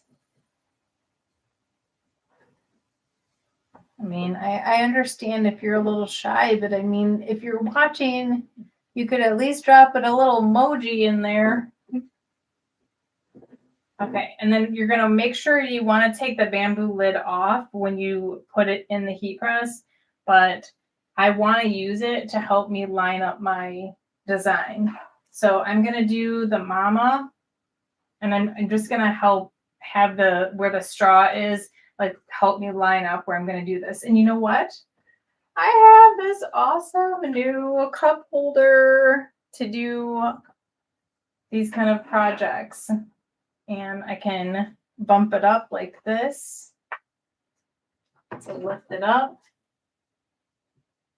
and set it on there. Look how nice that is. And it has like measurements on the side. It's all wood with foam, no plastic, no metal. I love this thing. Okay. So I am going to line my mama up and I'm going to grab George, my little uni. I'm really sad about the chat. Like my heart is broken, but the chat's not working.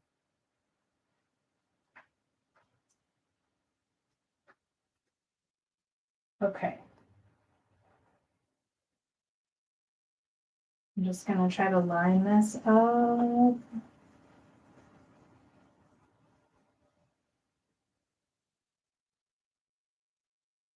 Pull it nice and tight.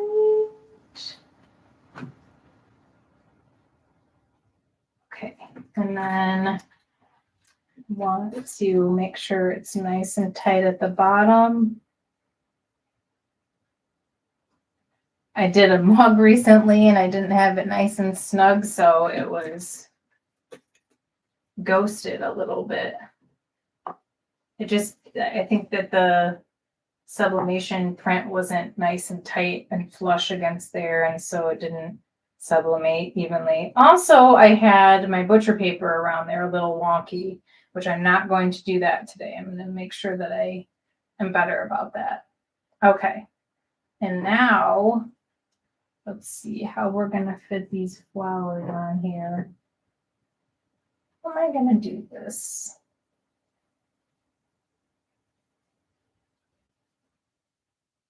It's like, well, how do I want these on here? And now the tape is in the way.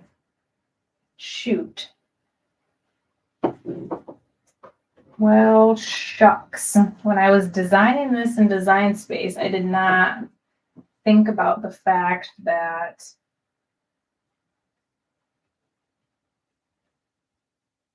that was going to be in the way. What I planned on doing was having them side by side, but that is going to go into the tape.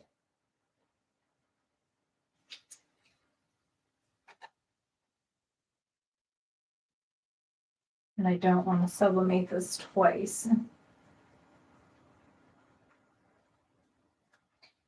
Let's see.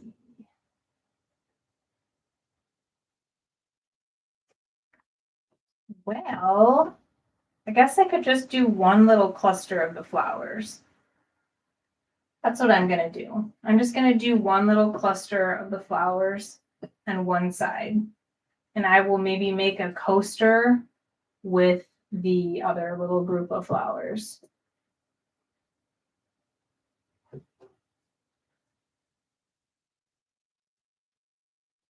We just have to adjust to whatever's happening.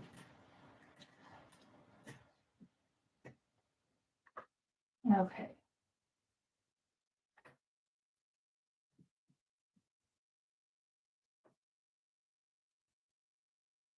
So nice and tight. Wait a minute. Purple and blue.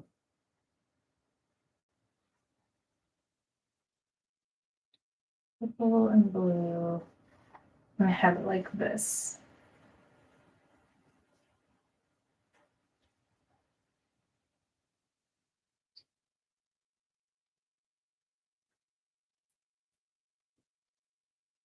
If you are joining me and you would like to pop in the comment section and leave a comment, please try to do so.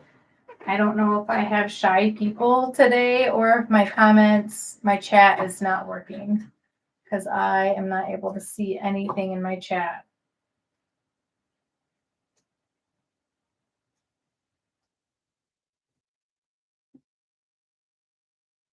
Okay, so we have this pretty little flower pattern on one side, and then on the other we have mama, mama, mama, and I'm gonna wrap some, what do you call that?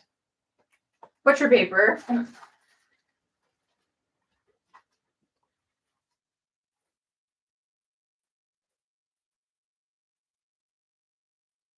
Yeah, what a bummer. My whole reason to do a live instead of just a regular video is so that I can chat with the viewers, and I'm not getting any chatting from the viewers. I don't know what happened to the chat. I don't know if it's broken or what. Oh, Denise. Well, hello. I thought my chat was broken. Thank you so much for commenting. What time is it in Texas, and what part of Texas are you in? Thank you, Denise, for commenting. My heart was wrenching. I've been so sad that I have not had a comment. This is my second live. In my first live, I had a ton of comments from subscribers and people that just happened to catch me. So thank you so much for commenting. That is the whole reason why I am doing lives. I will not do a live again if I do not have any interaction.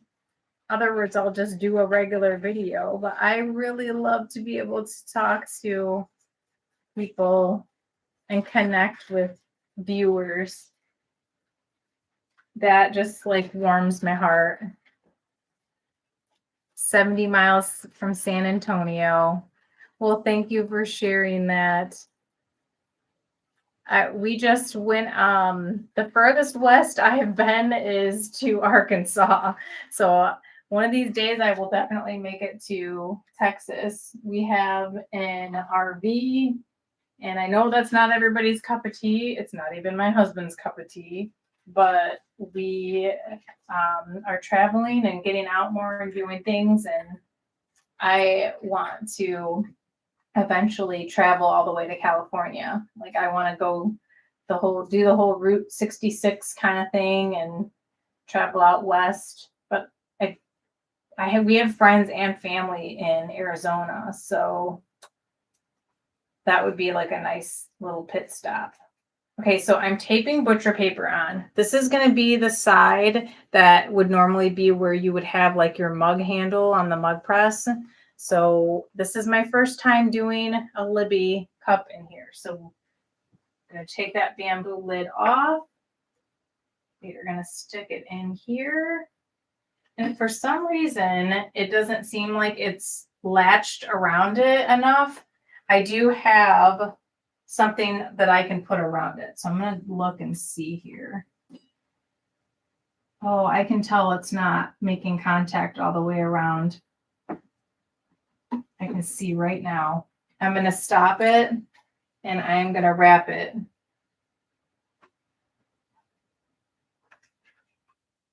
So I got these little silicone pieces. They're silicone wraps. I will eventually try and link them in my description because I did pick these up on Amazon. I'm going to get the thinnest one because I think that will do the job. And I'm going to wrap it around my Libby.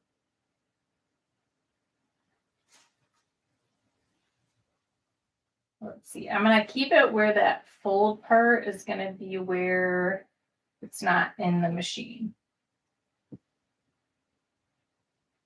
And I'm just trying to be careful.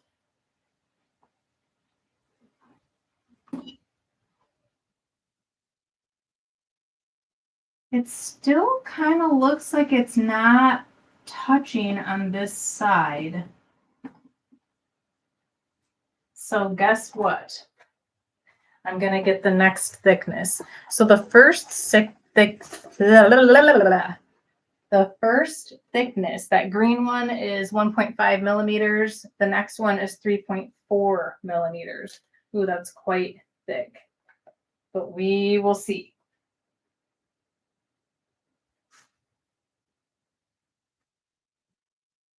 Well, you know what though? Well, we'll see. We'll see what happens.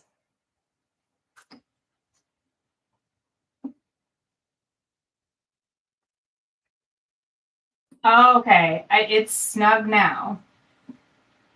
So hopefully this works. Not only is this my first Libby mug, this is my first time using my nice new little silicone. So this is going to take approximately 6 minutes. So let's chat. Anyone that's viewing that feels comfortable enough to comment, let's chat. So Denise, what is the most recent project that you have worked on? If you're still watching, Denise, or what brought you over to watching my live? Are you crafting right now at home? And those that are viewing, are you subscribers or did you just happen to catch me live?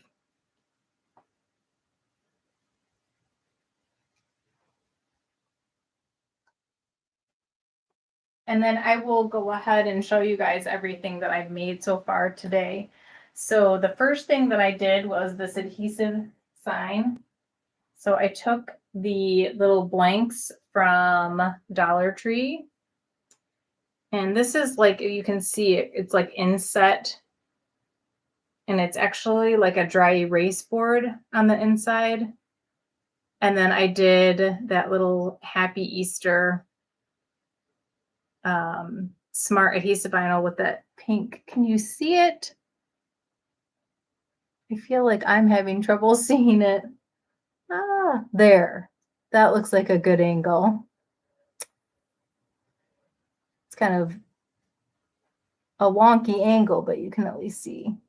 I had a little fight trying to weed this, honestly, because of it being on that backer from the smart adhesive vinyl. And then I took a wired ribbon and used my Lily hot glue gun and glued this cute little bow at the top there. And this I think would make a great gift for a neighbor or a teacher or a coworker, family member, or yourself to just throw on your shelf. That's what I'm probably going to do. I'm probably going to keep that one for myself. And then I made, what did I do next? Oh, the tote. So on one side it says be still and know. The other side I did Sublimation HTV with the Sublimation print on top. And the be still and know is just regular iron-on. And, oh, my little peeps. And I feel like kind of like I fell into the trap. These peeps have been all over the internet. I bought the last 3 at the grocery store today, and I did one for each of my boys.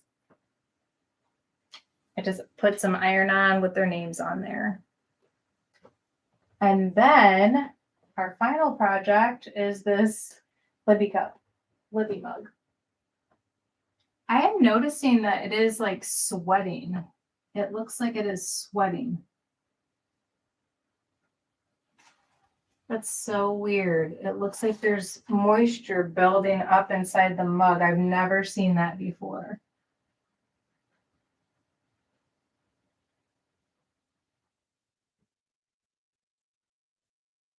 And we are on the 5th blinking light, so this is getting close to being done. I have not worked on anything lately. A husband was in the hospital, plus a lady ran a stop sign and T-boned us. Oh no. So good news, things are looking up now. Oh my goodness, I'm sorry to hear that, Denise. My goodness. So your husband is out of the hospital then, and hopefully he's on the mend and doing well. And how are you? How are you doing? Are you okay? Sounds like you were not hospitalized, but still, I can only imagine how traumatic that whole situation would be. Okay, so we are done. I'm going to grab this. I don't have like my heat gloves or anything in here or a pot holder. I'm going to grab this with this little scrap. Or no, I'm going to use the silicone mat. I'll grab it with the other silicone mat. That's what I'm going to do. Okay. And that silicone mat, that pink one, is super hot. And we're just going to let this cool off for a little bit. I was wanting to do infusible ink also. I have this little, what do you call it? Bookmark. So I ordered these Sublimation blank bookmarks, and I was hoping to do an infusible ink with this, but I'm going to have to probably do that next time, or maybe just for a regular video.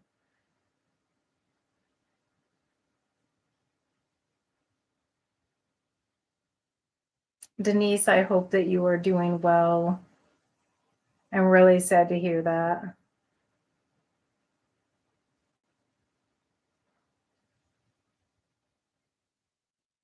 Oh my goodness. Oh, I'm jealous. No, I'm jealous of you. I do not have a Sawgrass 500 printer. What I use for my sublimation is an Epson Eco Tank. It is actually an ET 2800. I want to say I spent around $200 or less on this, and I bought Hippo brand infusible, not infusible ink, sublimation ink. So I bought Hippo brand sublimation ink. I have Hippo brand sublimation paper, and then I put the brand new printer with the brand new ink, so it never was used as a regular printer. And I feel like I've had good luck. The only thing is sometimes the colors don't turn out how I would like, but I'll show you. Like the other day I did this and I really was happy with the colors. I did this. I mean, it's exactly how I would want it to be. So I feel like this little Epson Eco Tank does great. I'm jealous that you have the Sawgrass, because those things are pretty expensive. And then I also made these with the sublimation printer just recently. I don't know if you saw my most recent video, but I also made this as well. So these were two different images that I printed with this sublimation printer, and I think it does a really good job.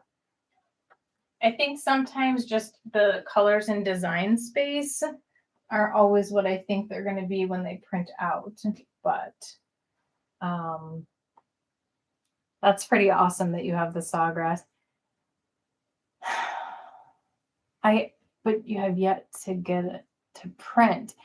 So yeah, I can't help you with the like software on that. I'm pretty sure that the Sawgrass comes with like its own software that you have to have on your computer.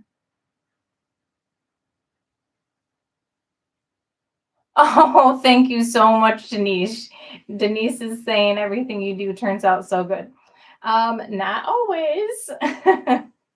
Sometimes we get lucky, or it can be like a really hard process to get to where we want to get to the end product. Like it took me a long time to get this design weeded today, and boy did I have trouble getting it off of that really firm backing of that smart material, the smart adhesive backing, onto transfer tape. So perseverance, I just kept, I'm stubborn.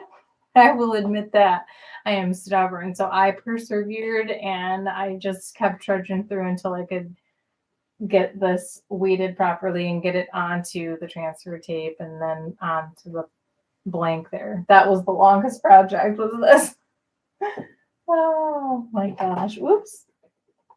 But I appreciate that. I really appreciate that. Thank you, Denise.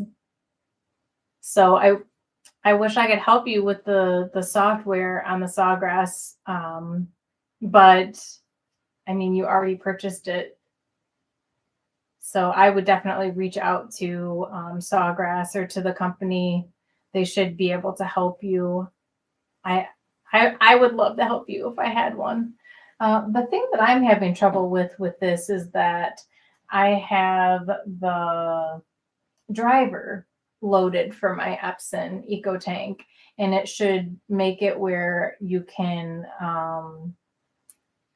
really be specific about the paper that you're putting in there, and you should be able to adjust like the color and all that stuff. And I don't know why, but the driver, I'm just having trouble. It's like some things I'm good with and some things I'm really not good with. But sometimes you want to throw it out the window, Denise.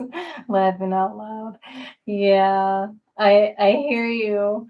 What is it that I wanted to throw out the window? Well, today I really wanted to throw out the window all of my smart adhesive vinyl because, or actually, I don't know. I feel like there's a transfer tape out there that I just haven't found yet. But thank you for chatting, Denise. I love it. I thank you so much for chatting because my heart was broken that I thought my second live was going to be even more chatty, and then nobody really wanted to comment. I have my mug press on still because I feel like if it didn't fully sublimate into this Libby mug, I want to put it in there and cook it a little bit longer. So I was about to turn it off, and then I'm like, no, I'm going to wait and check it first. And it is really hot, so I got to wait a second. We'll chat a little bit longer. So this is my second time doing a live, and I was thinking that Sunday nights would be a good time. So anybody that's watching this in the replay or watching it now, I would love for you to comment and tell me what day you think would be a good time. Or what day of the week. Today was just random with the Tuesday thing. I don't know. I was really wanting some human connection, and then it didn't happen until Denise popped in, which I love. I did have someone comment right when I first started, and then I don't know. Some people can get shy, and I understand. But I live in Eastern Standard Time, so it is 7:20 p.m. my time right now. And yeah, this live has been going for 2 hours and 19 minutes. And you were the first one to finally hop in and start chatting. So I so appreciate that. I like the live aspect because I like to chat with people. I really do. I'm a social person. So, and I work from home and I'm alone a lot. So that human connection, you guys chatting, I just love it. And even if you in the replay pop in the comments, I will respond to comments. I respond to almost every comment. possible, unless there's a question that I just find confusing or can't answer. So you're only an hour behind me then. That's not too bad. So I'm thinking I will give this a try again since Denise popped in and started chatting. I will try this again on a Sunday. The only thing is I know I have UK viewers as well, and I believe the UK viewers are like 5 hours ahead, 5 or 6 hours ahead. I'm not sure at this point. Let me look it up what time it is in London. Let's see, what time is it in London? London time. So Denise, how are you doing from your accident? Okay, so in London they are 5 hours ahead. So I wonder where Trillian, who popped in, she was 6 hours ahead. Sunday night is good. Okay. Yeah, the only thing about Sunday night is like I feel like my UK viewers or my overseas people that want to watch I'm trying to think of like what time. So if I started, so today I started at 5, it was 11 o'clock at night her time. I wonder if I did like a 3 o'clock in the afternoon. I don't know. I might try a 3 o'clock in the afternoon. Is 3 o'clock too early for my States viewers? Well, I'm glad to hear, Denise, that you and your husband are doing better. The cars can be replaced, but you and your husband cannot. So thank God you guys are okay. And, you know, I know your husband was in the hospital. I don't know what all he has to recover still. I know it's not the same, but my husband had reconstructive surgery on his knee in September. And oh my God, it was rough. He couldn't put weight on it for 4 weeks. And I had to be his nurse round the clock for the first couple weeks. And boy, it was rough. You know, he couldn't even get up to go to the bathroom or shower by himself or get food for himself for weeks. So it was rough. So I can empathize with you. I don't know what you experienced, but I can empathize with having to deal with your own injuries needing to be recovered as well as your husband. So I empathize with you a lot. Well, big hugs from me to you, Denise, all the way from Michigan to Texas.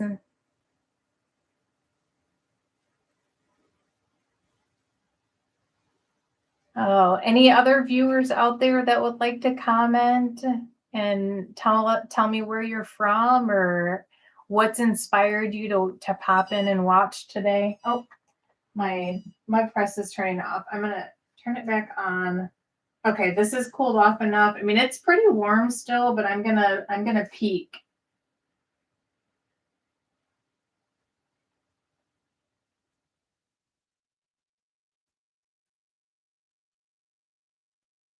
If any other viewers have questions, I would love to hear from you.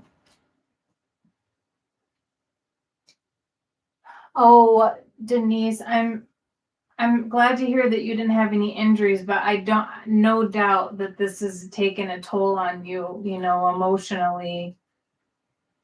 It's rough going through stuff like that. Oh, bummer. Okay, so I am not gonna lift this up.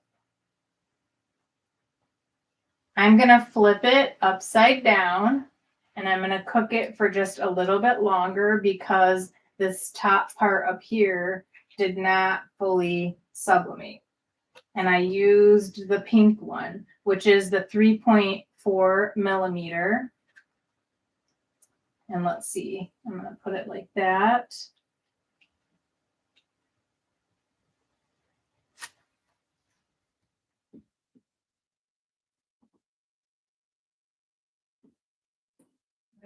So when I purchased the Libby mug from HTV on the website, it says that it'll fit in the Cricut mug press, but it did not fit in the Cricut mug press without me using these silicone wraps.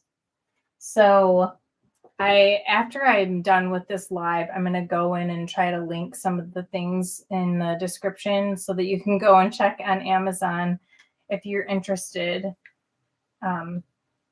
These silicone wraps seem to help, though. It definitely helped. I wouldn't have been able to do this without them. So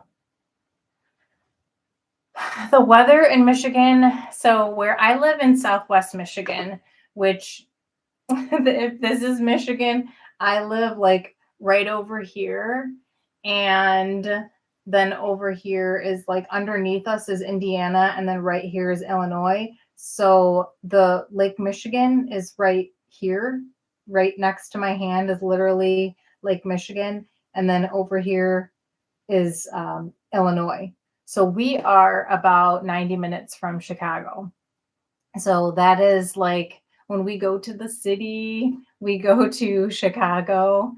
I have actually both sides of my family, my mom's side of the family and my dad's side of the family have family in Chicago. So that's where my both sets of grandparents met and married. My mom and dad met and married in Chicago, and my dad's mom and dad met and married in Chicago. And then my dad was actually born in Chicago.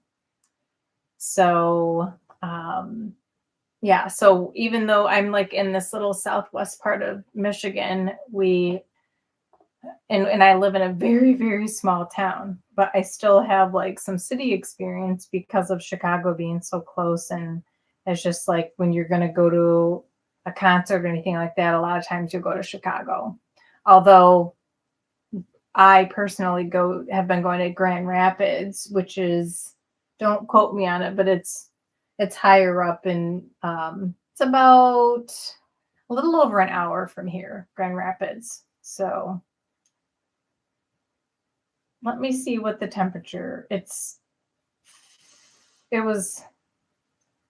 felt warmer today, but it was rainy and it was actually storming before I did the live, and I was worried a little bit. That's why I thought maybe the chat had screwed up or something. So it was 59 at the highest, and today, right now, it's 57. So it's actually not that bad, but with the sun behind the clouds, it makes it feel colder than it actually is. So anybody that's joining me, if you want to hit the like on this video, or if you'd like to comment, I would love to hear from you. I would love to hear from any viewers during the replay or right now, especially right now, because I really don't have any reason to do a live without the chat going on. In other words, I can just do regular videos and then post them. But the first live I did, which was the last live I did, I had lots of people chatting, and so it made it really fun and enjoyable.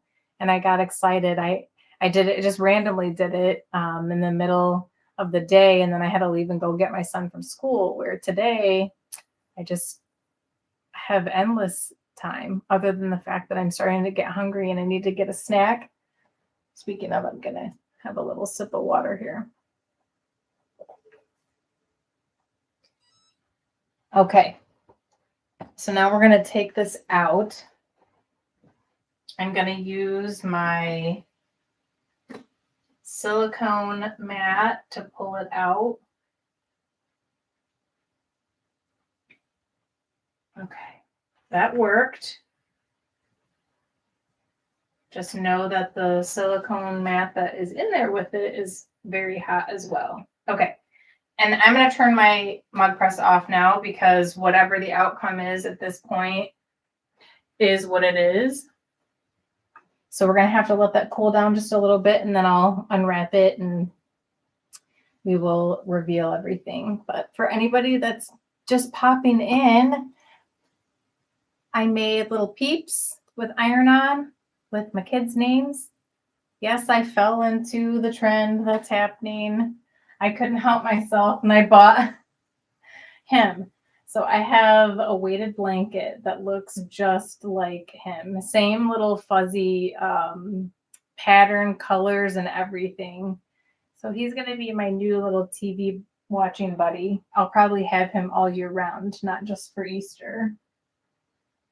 Oh, and you know what I was going to do if I had extra time and I forgot all about it is I love this. Love it, love it, love it. If you guys don't have a cup cradle to hold your cups when you're doing adhesive vinyl or like I did the sublimation and lining it up, it can also be used for ornaments. So I'm going to be making some ornaments this year. I got a bunch from a grab box from Michael's and I am going to be an ornament making machine this year. I love this. I will also link this in the description, or if you go to the last video that I on my channel, I have this linked in there. I love it. It has measurements on the side. There's no metal. It's just wood and foam. I love it. What I was going to do is I bought some Easter candy. Let me clear this off a little bit. I'm going to have a piece of chocolate right now. If you guys have chocolate at home, please join me. Denise says, need to make some for our twin grandsons and granddaughter. Oh, the little peeps.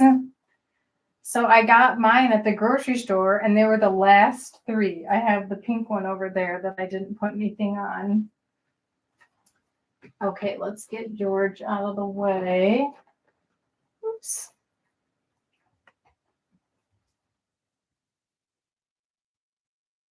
What kind of music do you like to listen to, Denise? We just got back from going on spring break. We went to Graceland. My mom and my grandparents were big Elvis fans. I like Elvis. I love Elvis. So I actually bought peeps to go in my little boys. I have a 22-year-old son who doesn't even need an Easter basket, but he's getting one because he's coming home from college for Easter. So I actually got them some regular peeps to go with their peeps. You like country music? Okay. So when I was growing up, like the music that I listened to that I liked was George Strait. Write This Down. That was a song. And then just like mainstream country music. Like I loved Tim McGraw, like absolutely loved Tim McGraw. When I was a teenager, he was really big and I had a crush on Tim McGraw for sure. Alan Jackson, like listening to Alan Jackson.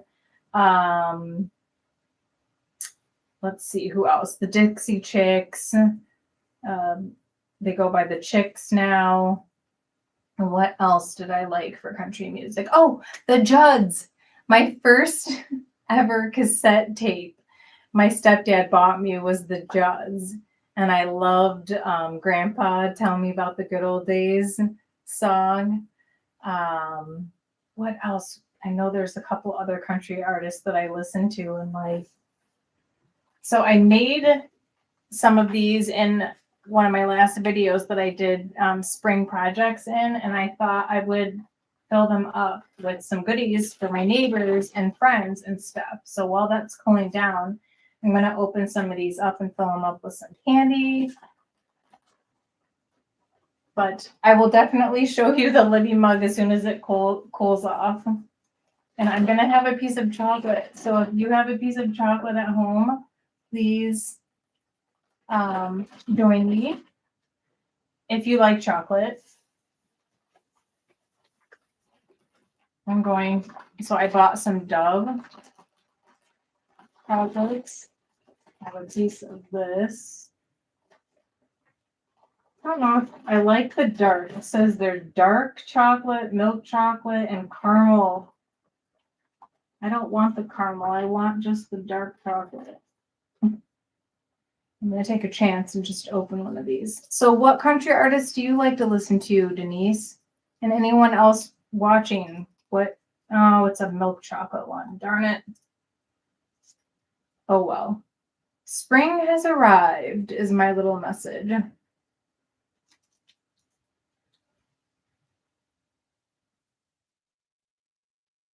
Mm.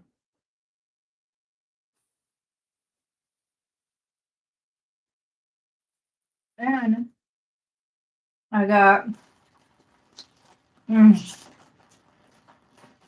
Hershey's miniatures. Milk chocolate, crackle, Hershey's Mr. Goodbar, and special dark. I should have a special dark because I know that's dark chocolate. I have a little candy jar in my craft room that I need to put some vinyl on. So if you're watching this now or in the replay, give me a suggestion of a design to put on here. I'm going to take some of this and put it in here. I'm not going to give it all to the neighbors.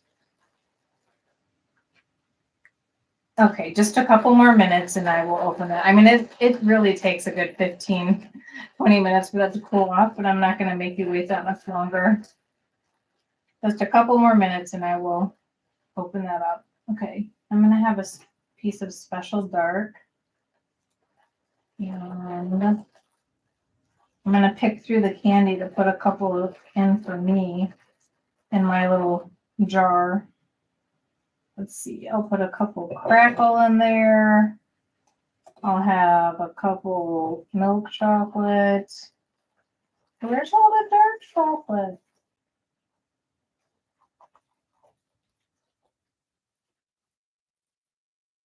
Oh, there's a dark chocolate. There's a dark chocolate. Okay. The rest can go to people.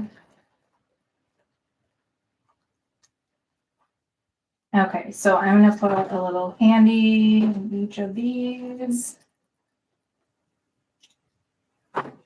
Denise, you get a gold star for chatting with me. If it wasn't for you, I probably wouldn't stay inspired to do a live again, but I'm going to give it another go one of these days and just try it on a different day, maybe a Sunday evening. Sunday afternoon. If I get started around maybe 3 o'clock or something like that.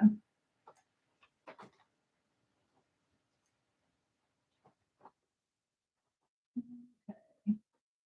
So I'm putting chocolate candies in these little bags, and then I'm going to give them to my neighbors and family, and then give them some of the things that I've been making, some of the spring crafts that I've been making. They get a little something something with it.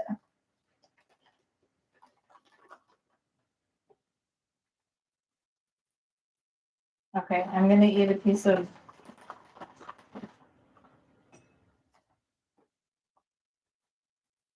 chocolate.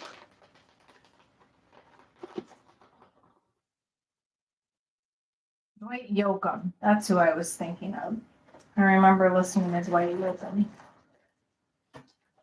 My favorite kind of music, though, is pop. I'd say pop music. I love George Michael. He is my favorite ever.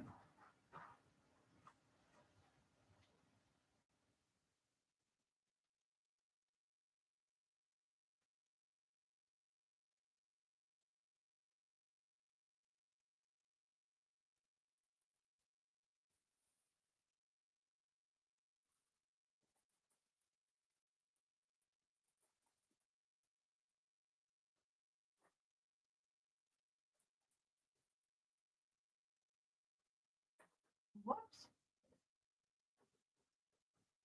The thing I like about doing iron-on these little gift bags is that you don't have to worry about it popping off like you do a piece of vinyl.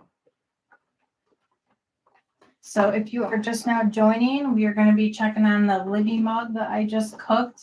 I had to use a silicone wrap I had to use the 3.4 millimeter silicone wrap around it to get it to fit in there snugly to where all sides were touching. And then I did the whole press and it did not do the top part. So I had to flip it over, do another press, and we were about to check it. Oh, your son called. How many? So I'm a mom of 2 boys. So how many kids do you have, Denise? You like George Strait? Yeah. I don't know all of his music, but Write This Down was a significant song for me.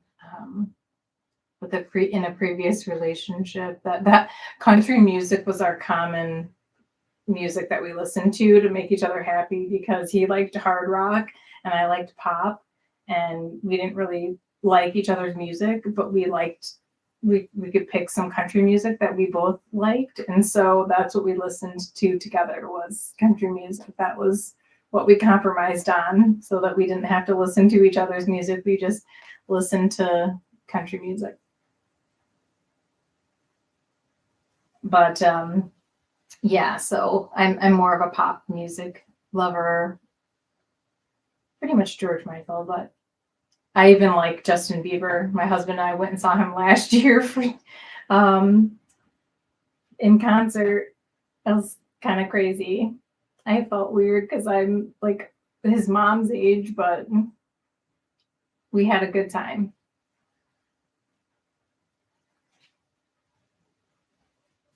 My gosh, this is so hot. Okay, I'm gonna flip it over. Probably because I cooked it twice.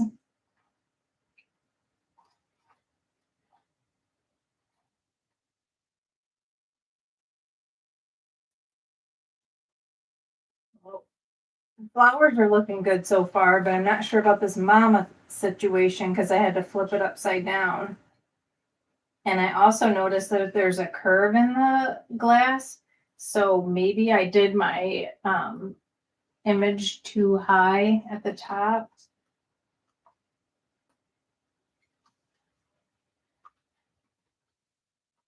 Okay, so flipping it over worked. Yay! And for some reason, a little bit of the paper like came off on the mug, but I'm sure I can clean that off. Ooh, this is still pretty warm. It's not like burning hot, but it's still pretty warm. I'm so excited to show you how this turned out. So anyone and everyone that watches this on the replay or now you want candy. Do you have any candy, Denise?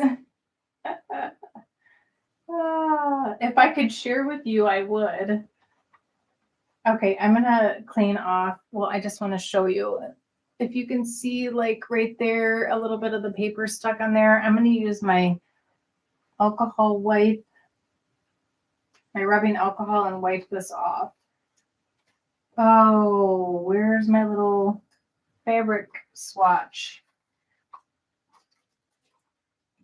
Oh, there it is.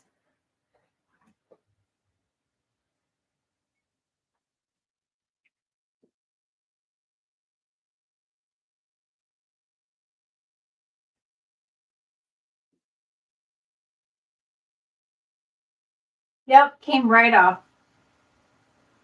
That paper just came right off. Not really sure why, but oh my god, this turned out so stinking good. I'm going to put the bamboo lid on so you get the full effect. Okay. So here's the flower side. I feel like with the way that the camera is, you're not maybe getting the colors as good as it is here, but the flowers look really cute. Yeah, I'm going to put something white inside so you guys can see this better. I feel like maybe that'll help. But it did. So flipping it upside down. So what happened was this top part of the mama, it was not sublimated. So I just had to flip it over. So anybody watching this now or on the playback, if you get the Libby mug from HTV Ront, it does not snugly fit in my Cricut heat press. So I did buy these silicone wraps, and I had to use the 3.4 millimeter to wrap around it. And then I had to make sure to take that bamboo lid off, and I had to flip it over to get that full design on there, because this came up just a little bit above the heat press. I couldn't tell that it was above it, but it was. What did I say I was going to do? Oh yeah, put something white inside of it. Okay, so I'm going to put this unused piece of butcher paper. Or is this the used piece? No, it's the unused piece. Let me see if this will help you see the design colors any better. Does that help? Just one son and 3 grandkids. Well, I can tell you right now, I am excited to be a grandparent. And that's not even a guarantee. I don't even know if my kids will have kids, but I really hope that they do. Look at how cute that looks on this Libby mug. I think that's what these are marketed as on the HTV Ront site. I'll have to look. Like I said, I will try and link in the description. So what do you think? Isn't this cute? These are really pretty pastels, and this is the frosted glass. I have to clarify that this is not a clear glass. This is the frosted glass version. So, okay, well, I made it almost 3 hours in, and thanks to Denise, I will be trying this again. And Trillian, who wasn't able to join me because she's 6 hours ahead and she is zonked in bed asleep right now. But just to show you the things that I made today were this tote bag and this mug and these little peeps with my kids' names on them. And this cute little sign.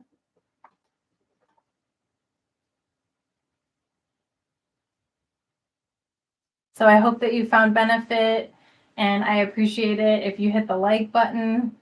If you're here and you enjoyed or found inspiration, whether you're watching this live or on the playback, make sure to comment any questions or thoughts. And I may give this a try one more time. I will try to maybe, so I'm making an announcement right now. I'm going to do it on a Sunday, somewhere at 3 p.m. or later. So if you guys want to comment, anybody that watches this on the replay, comment a time that would work good for you. But I think I'm going to try it on a Sunday, and I only put the announcement out like hours before I was going to go live. Next time I will try to do it days in advance. That way more people can prepare and plan. And then I will do a format where you can just craft along. You can sit and eat your dinner.